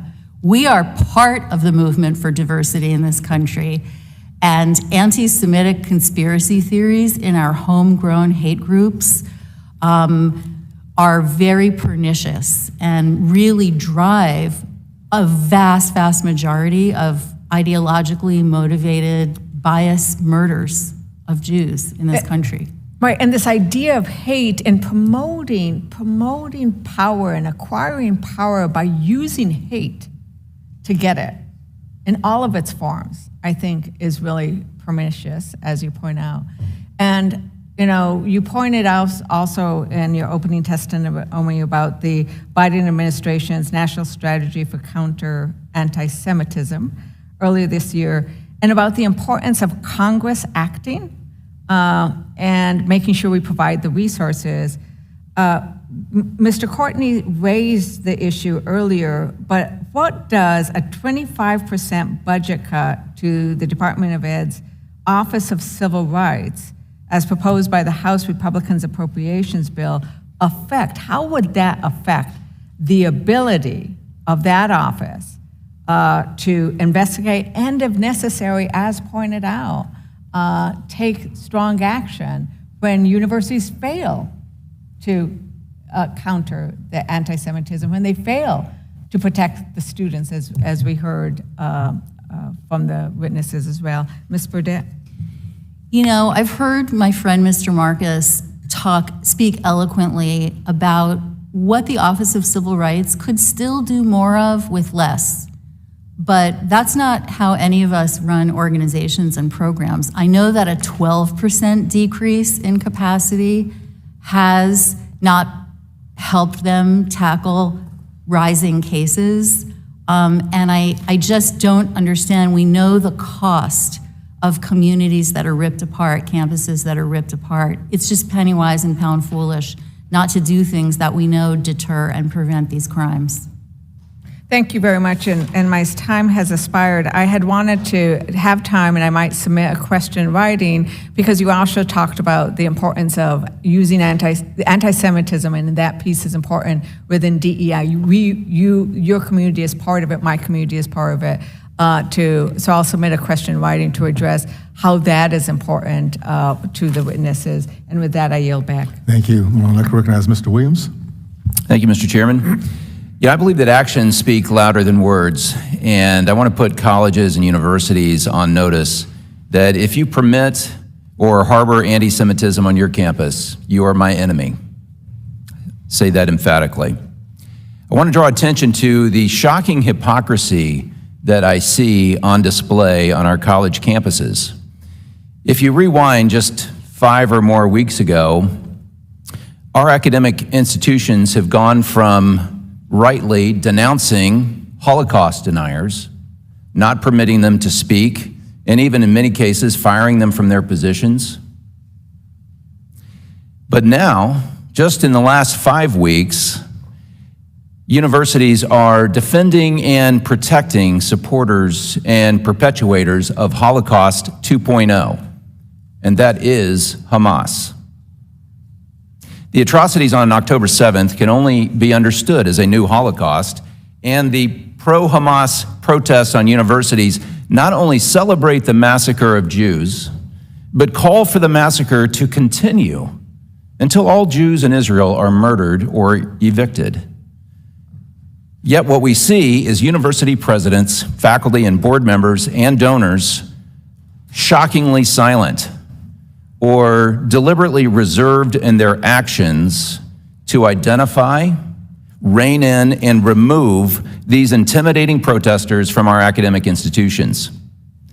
The contrast of protecting supporters of a new Holocaust, while only a few weeks ago rightfully canceling deniers of the Nazi Holocaust, is troubling and baffling. Mr. Marcus, do you mind, can you help me understand this shocking incongruity in values and integrity that has taken place in just the last 5 weeks? The masks have really come down, and we're understanding that the problems on campuses are much worse than what we ever saw before. I do think that the issue might even be worse than what you're suggesting, because these Holocaust 2.0 deniers, in some cases, are not only celebrating the murders, the rape, the torture, the desecration of corpses, but they are saying we are part of this resistance, part of the Hamas murder, rape, and torture. Now, to the extent that they are part of and supporting it, there are questions under Terrorism Act. We cannot have a situation in which there are registered student organizations using facilities of federally funded institutions that are saying that they are a part of a movement which is State Department designated as terrorist. So I would say that this is a problem for which we need to have very specific attention from the federal government. So I certainly agree with you, and back to my statement of actions speak louder than words.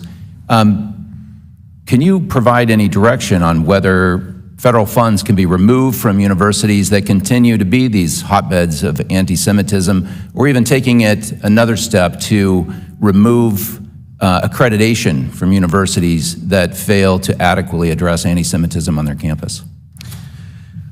That sort of action requires a number of different steps, as it should. There is a lot of process that is required under federal law, but you need to take the first step first. And the first step means taking action, which can mean beginning with self-directed investigations. It can mean establishing a compliance review. You cannot even get to the point that you're discussing, Congressman Williams, unless you proactively take those initiatives, and that's what we would want to see the Education Department do.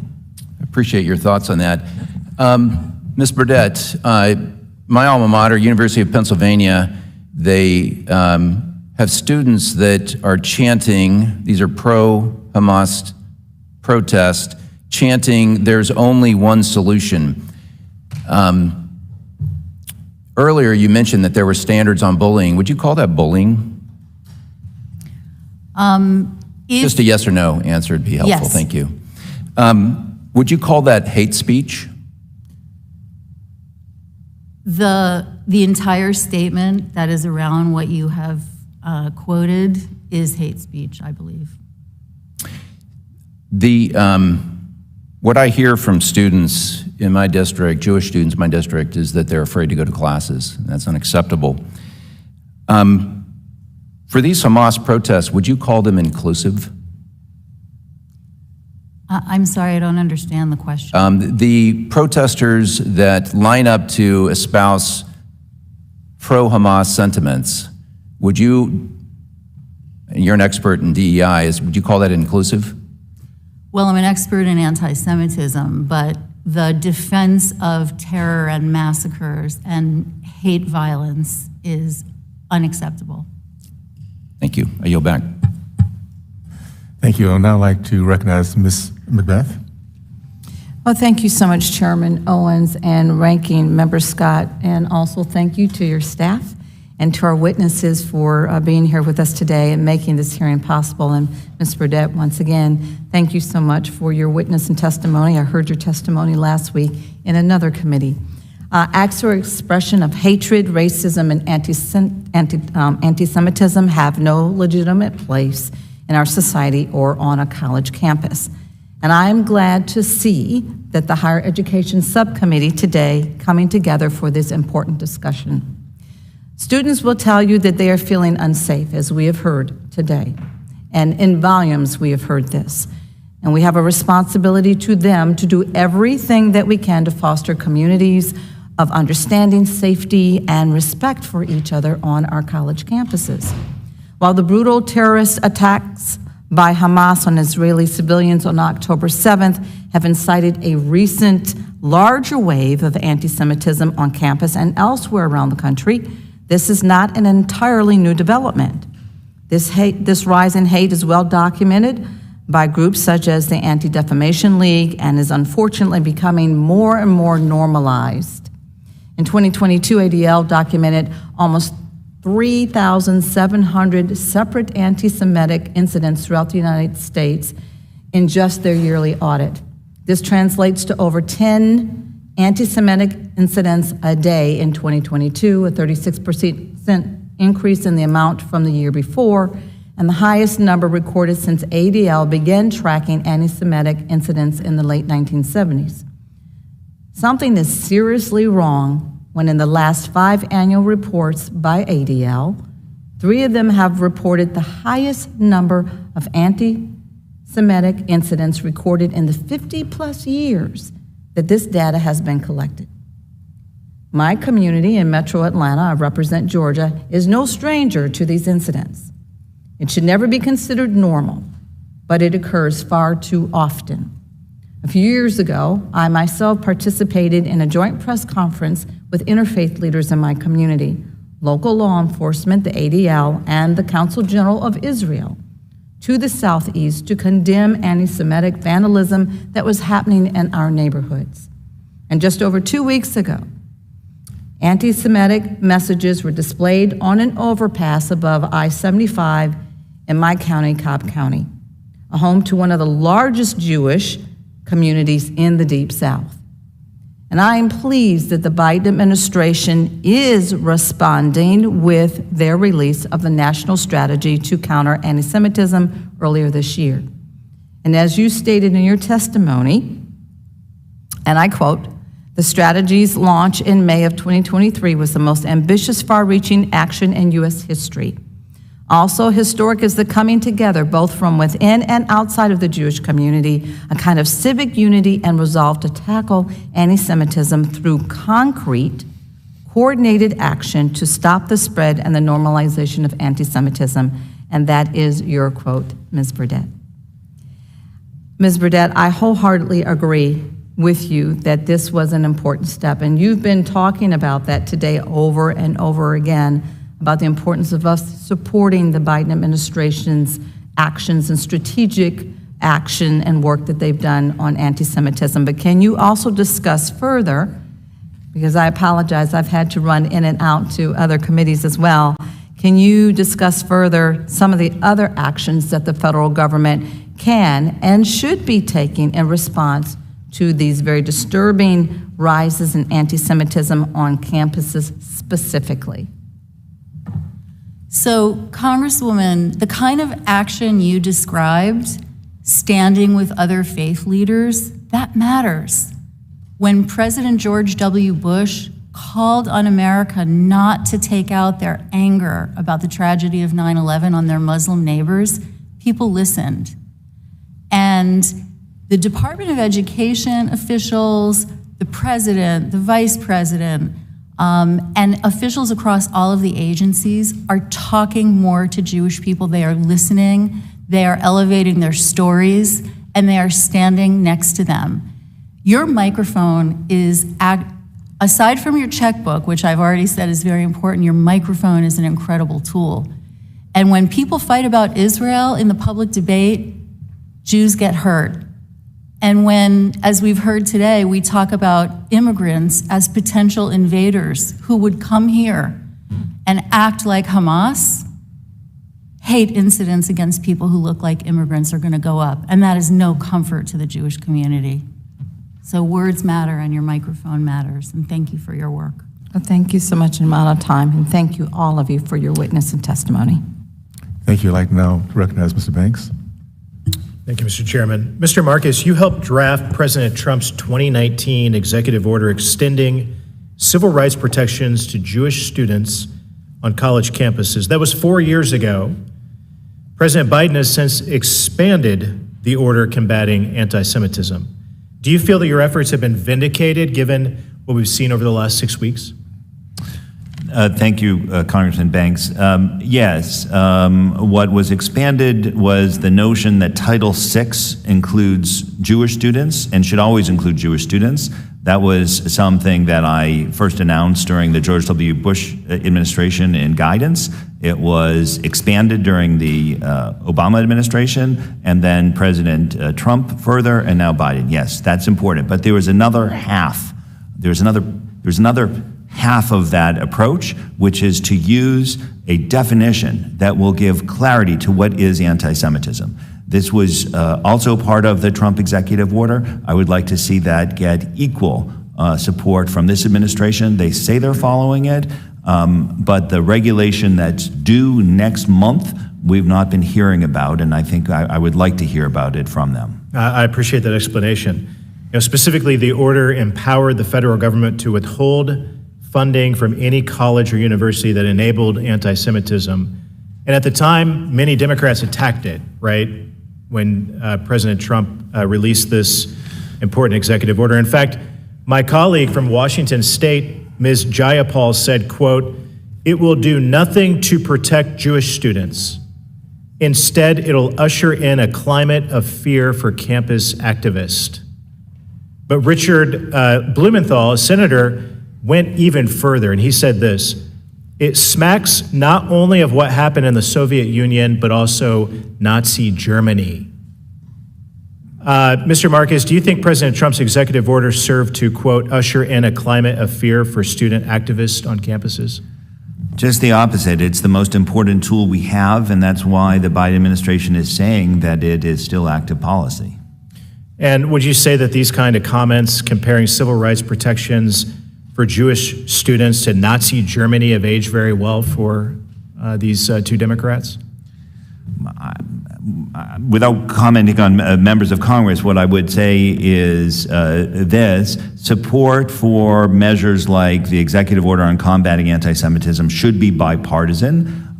It is based on ideas that have been accepted by the Obama administration. I don't see why it cannot be more broadly accepted among people of goodwill of all persuasions. Yeah, I hope, back to my initial question, that you do feel vindicated, that these outrageous, outlandish, offensive comments from these two, and there are so many more that I won't spend time reading today, are ridiculous.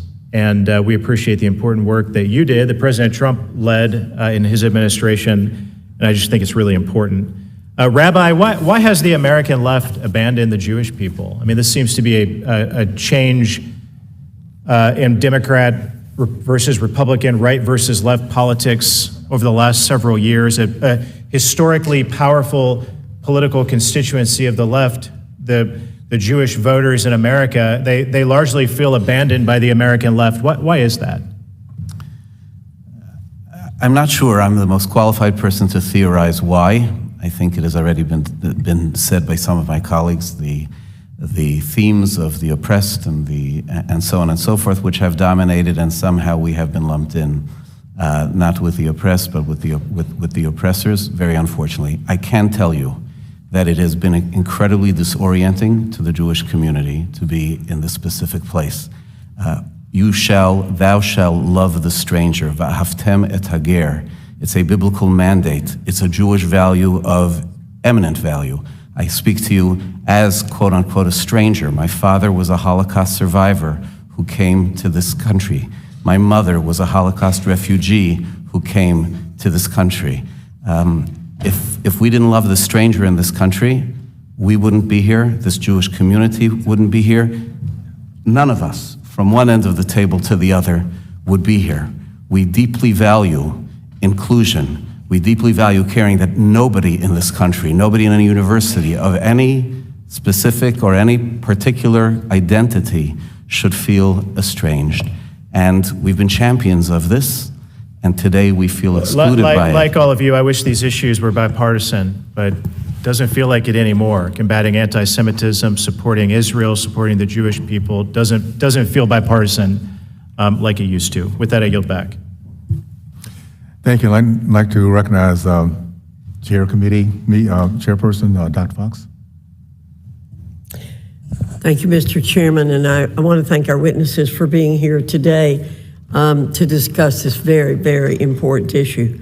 Rabbi Hauer, I've struggled since the explosion of anti-Semitism on college campuses began after October 7 to understand why campus leaders have been so timid in their response. As you testified, the Orthodox Union supports Jewish students on many campuses around the country. Your organization and the students you support interact with thousands of campus faculty and leaders. In your opinion, why have we not seen a robust response from the universities? And I'll do some qualifiers. Is it cowardice? Is it that they actually support Hamas? Is it that they don't want to offend foreign donors? All the above. What is it that's causing such a timid response?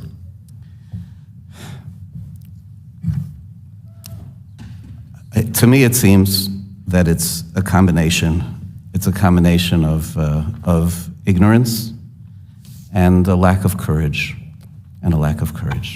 Ignorance, I don't know that people have taken the time to look at the hard evidence of what the Jewish people are facing, what the State of Israel faced on October 7th, what it has faced since really the beginning of its existence when it was announced, and when its creation was announced. They haven't looked at a state which, if you look at a picture of the Supreme Court of Israel, or you look at the picture of the faculty of any hospital in Israel, you will see a mixture of leadership of Arabs and Jews, and they don't understand that on another side there's literally an assumption of a state that would be Judenrein, that would be empty of Jews. And that ignorance is huge, and at the same time cowardice. Cowardice because, as we've seen, there is a movement. There's a movement which is very, very strong in the academic and in the student community that for some reason has chosen to not be sympathetic to the Jewish community, and it would require strength on the part of administrators to do this. But we believe firmly that institutions of higher learning are not excluded from teaching basic values, and they need to stand strong. I think it's that combination. Thank you very much. Your testimony is very powerful. By the way, all the testimonies will be on our website, and I want to encourage people to read them. Mr. Marcus, I don't have too much time left, and I have a question for you and a question for Ms. Tartak. You talked about the work of the Biden administration is doing or not doing to address these issues. You mentioned the department put out a couple of Dear Colleague letters reminding institutions of their obligations under Title VI, but you also point out that the department has the authority to open self-directed investigations and compliance reviews of institutions' compliance with Title IV. You mentioned that earlier. Could you just briefly talk about that? Sure, and I've also praised the national strategy. The administration has been pushing out links so that people can file complaints and putting additional language on their complaint form. But they don't have to wait for complaints to come in. They have the power to begin the investigations tomorrow. They can do it on a case-by-case basis, ad hoc, or in a national initiative. Either way, and it seems to me they should be doing both. Thank you. Ms. Tartak, thank you very much for your bravery. Thank you for standing up to the hate, ignorance, threats, intimidation, and everything else you're experiencing. I can't imagine being an undergraduate student and displaying the courage you're showing. As you know, we care a great deal about free speech on this committee. We've actively pushed back on efforts to stifle legitimate speech on grounds it might offend someone. Why is the speech that you've been subjected to different? In other words, what's meant by phrases like resistance is justified? So I'll, of course, again, leave it to experts to interpret the First Amendment, of which I'm not one. But what I do know is that speech that is harassment, intimidation, or can lead to violence simply should not be allowed on college campuses. And it's been, I think it's quite clear that that's what a lot of this is. Students who cannot get from one side of campus to the other, such as a Jewish student at Harvard who was on his way to class and was assaulted by a group of other students yelling shame, that can't be allowed. We need to get from one side of campus to the other. Thank you, Mr. Chairman. I yield back. Thank you. I'd like to recognize Ms. Stefanik. Thank you, Mr. Chairman, and thank you to each of our witnesses for joining us today for this very important hearing on the abhorrent rise of anti-Semitism on our college campuses. Hamas's barbaric terrorist attacks against innocent Israeli civilians on October 7th shocked the conscience of the free world. And in fact, this morning, we began with a viewing, working with the Israeli embassy, of the horrific, heinous atrocities committed by Hamas terrorists against Jewish civilians, babies, the elderly, young people at a festival, innocent civilians. These were atrocities. These were met, unfortunately, with callous cruelty at universities across America, including at my alma mater, Harvard University.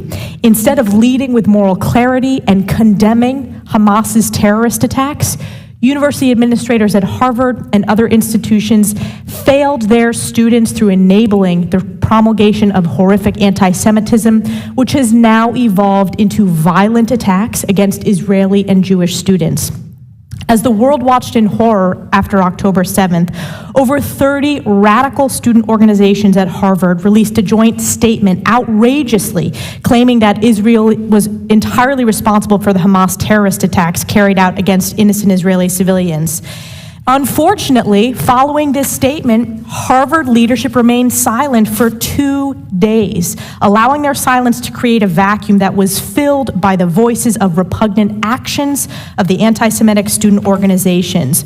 My question, and I'll begin with Mr. Marcus, what role should university leaders play in condemning clearly and explicitly anti-Semitic statements like the one that the Harvard student organizations posted after October 7th? And what actions should administrators take to root out anti-Semitism on campuses across America?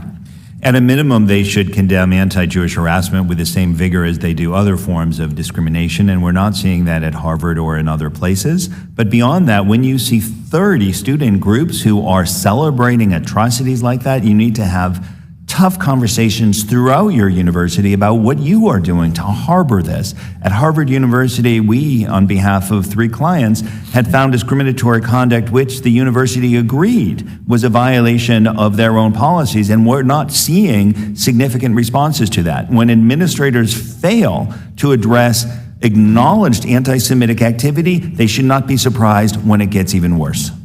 My follow-up, Mr. Marcus, is how have you seen the curriculum at American institutions of higher education shaped to foster these environments where hatred has been cultivated among the student body, and specifically curriculum that calls for the eradication of the State of Israel and the genocide of the Jewish people? Let me give you just one example, and that's Middle East Studies programs that are funded under Title VI of the Higher Education Act by the Congress of the United States.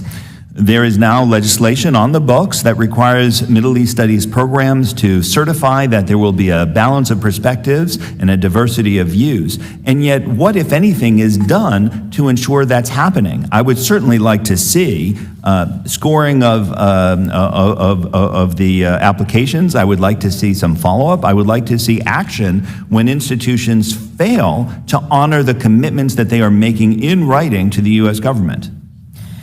I want to submit for the record, Mr. Chair, the letter dated October 13th of Republican members of the House and Senate who are also graduates of Harvard University. I was proud to lead this letter condemning the failure of the administration to speak out explicitly and clearly. I've called for the resignation of President Claudine Gay, and we will continue standing up with moral clarity that is so very much needed on college campuses in this country and around the world. And I yield back. No objections. Thank you. I'd like to now recognize Mr. Scott.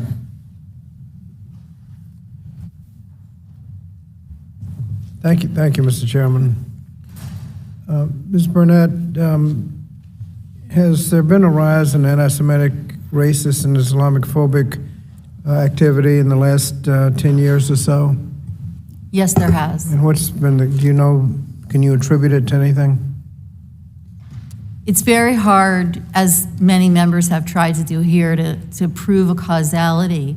But I already mentioned that when President George W. Bush called on Americans not to be violent and hateful with their Arab and Muslim neighbors after 9/11, it does make a difference when leaders use their microphone to say that there were good people screaming, "Jews will not replace us," in Charlottesville. That is terrifying, and it still is. And the way that some leaders have turned a blind eye to anti-Semitism when it's not coming from someone that they disagree with has been heartbreaking. So you're contrasting how George W. Bush reacted and President Trump reacted to those events? Wouldn't want to, but I don't have a choice. Well, Mr. Marcus, you mentioned the Anti-Semitism Awareness Act. How would that be helpful if it were enacted? Ranking Member Scott, that statute would implement the Executive Order 13899 on combating anti-Semitism and would do two things. First, it would give durability to the notion that Jews are protected under Title VI. That principle is a creature of dear colleague letters and an executive order. I would certainly like to see it have greater strength, and that's important. Second, And that's because religion is not covered under Title VI, but we have, from an operational point of view, included anti-Semitism under Title VI. Is that true? exactly right. And the second part is that it would direct agencies, including the Office for Civil Rights, under appropriate circumstances to consider the International Holocaust Remembrance Alliance working definition of anti-Semitism, which indicates that not all criticism of Israel is anti-Semitic, but some of it is, and providing relevant context gives examples to guide decision makers. Have the activities that we've been discussing do they violate Title VI, in your opinion? So that enforcement of Title VI could address many of the problems that we have? The failure of universities to provide prompt and effective response after many of the incidents that we've discussed would be a violation of Title VI, in my opinion. You've heard that the pending budget for the Department of Education includes significant cuts in the Office of Civil Rights, and you've mentioned the backlog of cases. What would the ability of the Office of Civil Rights, how would the ability of the Office of Civil Rights be affected if those cuts actually took place? In my opinion, it's not the budget that drives performance on anti-Semitism for a couple of reasons within OCR. One is that anti-Semitism cases are such a tiny percentage of the overall intake that fluctuations, even if they're significant, don't necessarily affect that. And the second is that with a small number of significant high-profile matters, it's really a combination of political will and management that's made the difference on those periods where it's been dealt with effectively and those not. So that would require you, however, to ignore the thousands of cases that are pending for other kinds of discrimination under Title VI. Is that right? No, I don't think that those should be ignored. I think that they can all be handled. The Assistant Secretary for Civil Rights can really address any issues that are high on the priority list while also addressing the bulk of them as well. Change in the budget might have other sorts of effects on the agency, but not necessarily, in my opinion, on anti-Semitism matters. Well, sure, you could take that, but you'd have to ignore, if you cut the budget, you're not able to do as much. And there are many problems with civil rights that the the Office of Civil Rights has to address. If you cut the budget, you're not going to be able to address them as well.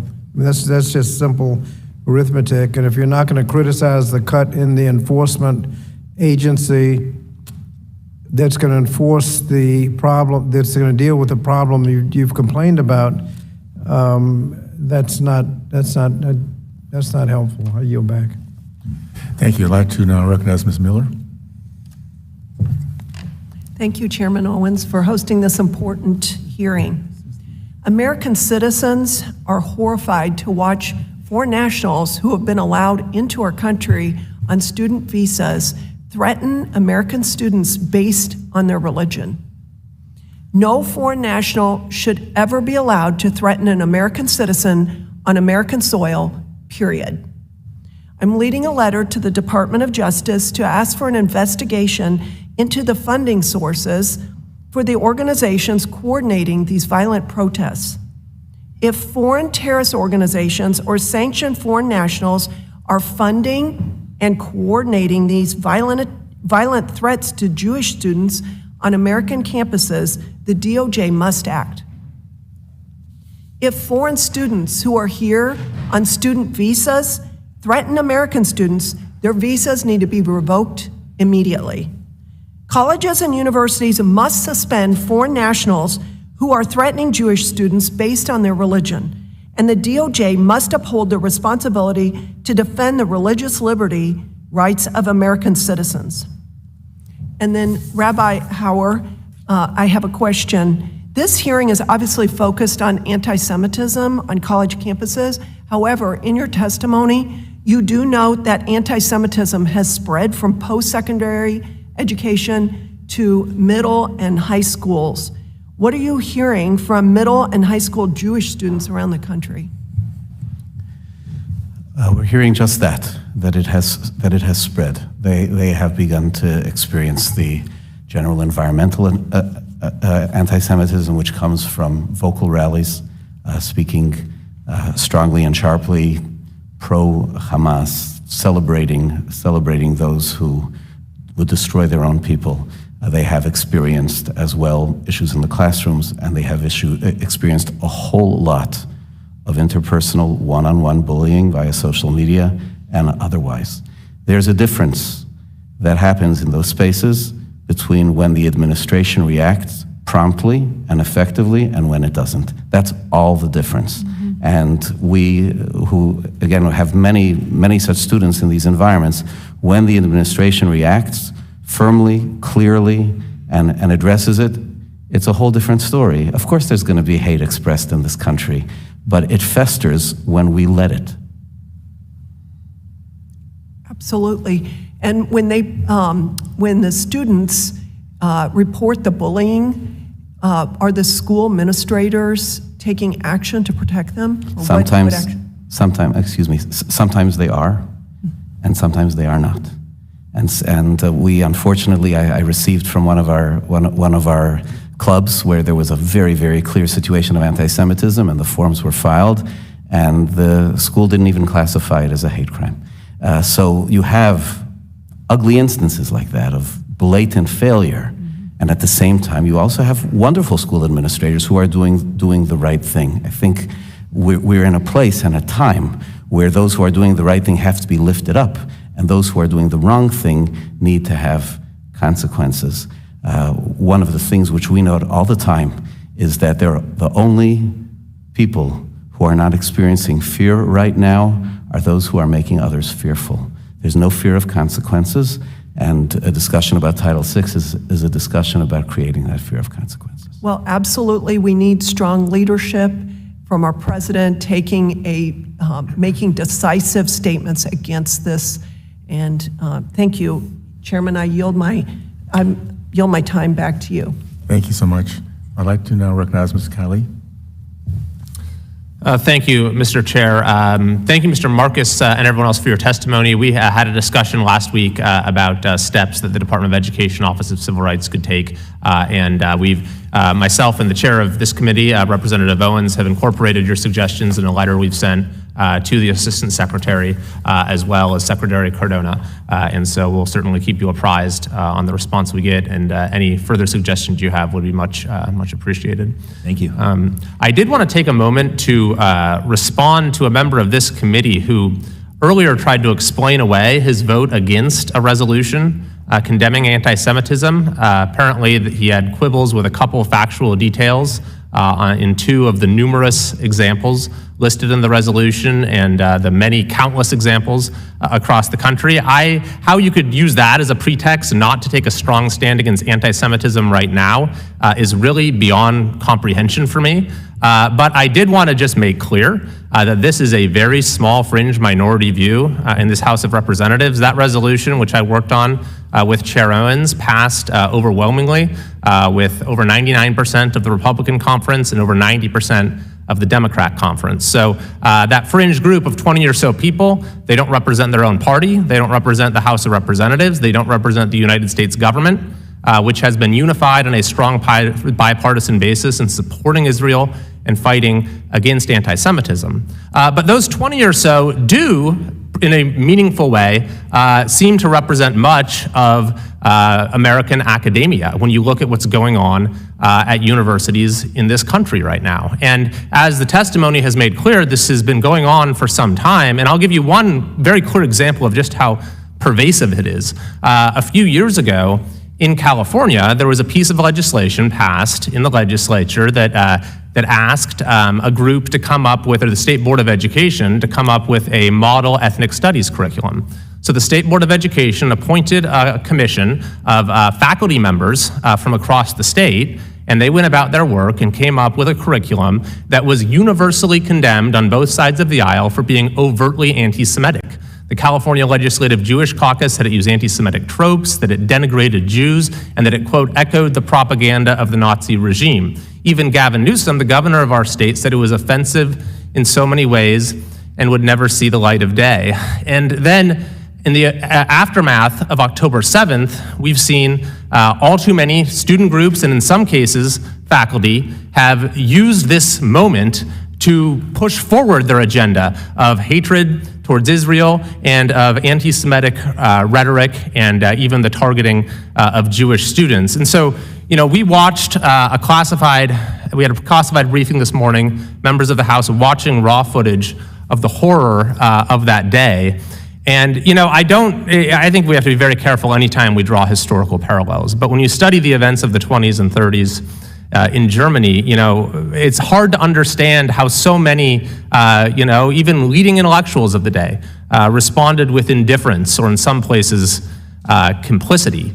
And I just have that same, sense of deep puzzlement right now. How is it that our leading academic institutions, these are supposed to be the most forward-thinking places in our country, have become these sites for fomenting anti-Semitism? So I just wanted to, maybe Mr. Marcus and if any others have any thought on that as to why it is, what is it about the nature of the modern academy in the US and in other places as well, I would say, that has caused so much to go awry?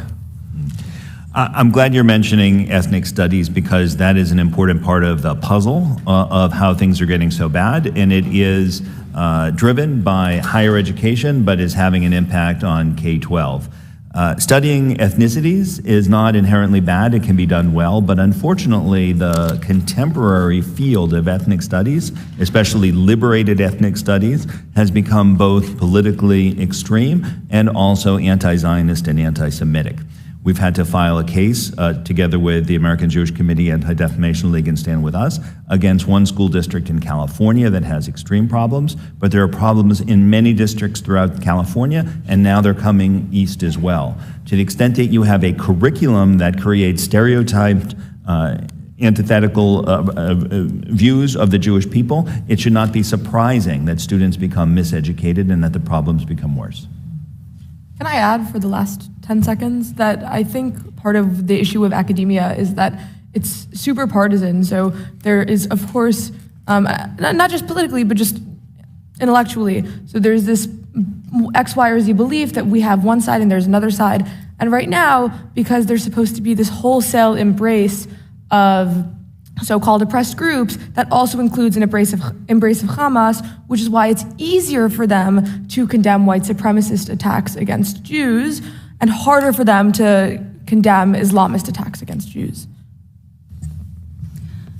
I'd like to just add that in the 1920s and the 1930s, I don't know about academia, but the United States House of Representatives stood by and did nothing and blocked the rescue of Jews. So I do think reconciling with our past is very important. We shouldn't do it selectively. It is important. I do think the Holocaust is a very instructive thing to look at. Comparisons are tricky, and they're not really necessary, unfortunately, because we have an explosion of followers of Nazi, racist, white supremacist ideology in our country today. And that ideology has at its center anti-Semitism, racialized anti-Semitism, and conspiracy theories. So this is a very serious subject, and learning about the apathy that left Jews to be slaughtered during the Holocaust is very important, and we can also be looking within our own shores and our own institutions, and it is important to do so. So thank you for raising I yield back. history.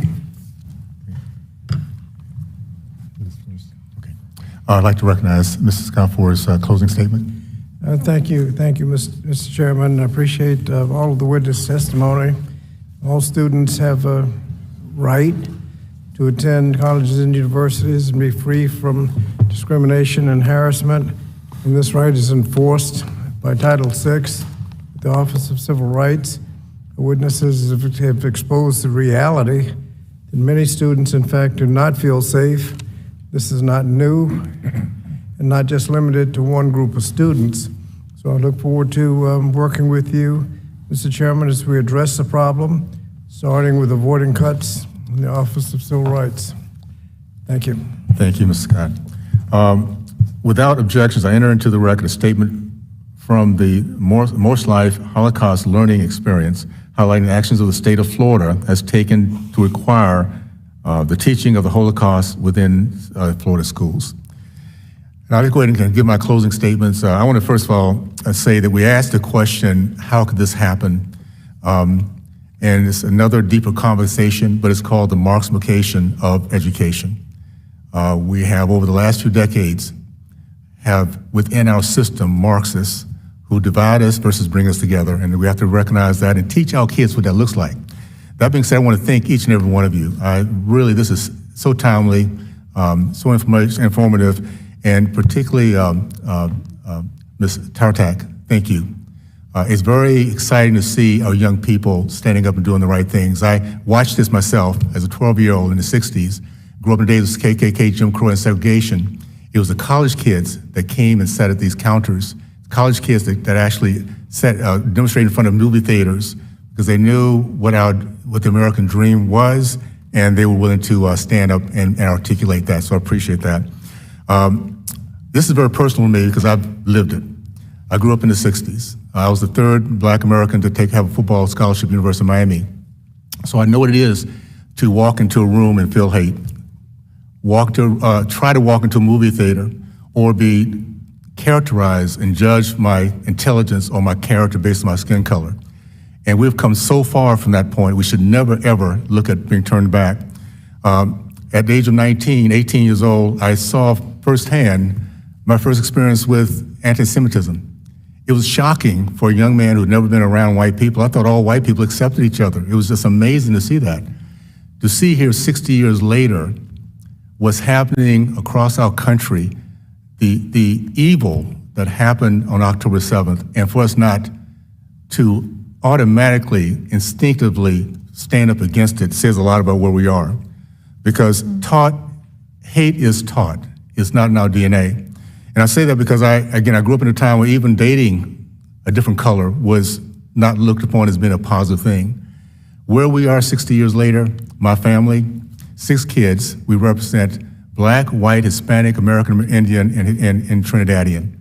We call each other family, and my grandkids call each other cousins. That is the American way. That's where we were drifting to until we found this nexus of hate within our college campuses. This is where we're finding Black Lives Matters, who hate not only whites, but Jews in America. This is where we find Antifa, that hate Black businesses. This is where we find the pro-Hamas, who hate Jews. Americans, anything that stands against our American way. And this is something we cannot allow to continue to happen. We are, no question, seeing on our college campuses cowardice or complicity with our administrators, and we're going to have to do something about that. We're not in business of using taxpayer dollars to provide and nourish hate. We just don't, that's not the American way. So thankful for this moment, we'll begin to kind of take a look at that. I just want to, I leave a quick message to my, my friends in Utah. Utah is a remarkable state because we are very embracive, we're very entrepreneurial, we have a strong faith. We can lose that overnight if we're not careful. And I want to, they're now, my college friends, my state representatives there, they're now dealing with the curriculum that they're going to have to figure out if they're going to accept or not. I just want to read a little paragraph from what they're now looking at. This is K through 12, by the way, to the point which I just mentioned earlier. With the goal of equipping students with the skills and knowledge they need to identify and overcome oppression, Voices provide a counter-narrative to U.S. history and dives into stories of discrimination, resistance, and resilience. We do not need a counter-narrative to America history. We need to teach American history. If you do that, we find a country that's unified, that believes in meritocracy, that begins looking at each other inside out, not outside in. That is the American history, and that's what we've done to become a more perfect union. And to see this kind of hate, by the way, one thing to say about those who preach hate, age does not matter to them. The earlier they can start, the better. And you see that in the Gaza right now, where young, innocent boys and girls are taught to hate another person just because they're different. So we're going to get past this, our country, in a bipartisan way. We now realize we do have an issue. It's not getting better, it's been getting worse. We need to hold colleges accountable. They give us a bad product, they do not deserve our government dollars anymore. I don't care how popular their name might be. They can't give us kids that come out productive, proud of who they are, proud of our country, proud of our history, and working together as we the people. If they can't give us that, then we need to have other options out on the table, and American people will choose those better options every single day. So I want to thank you guys again for what you're doing, for your courage, and with that, this hearing comes to an end. Committee is adjourned. Thank you. Okay.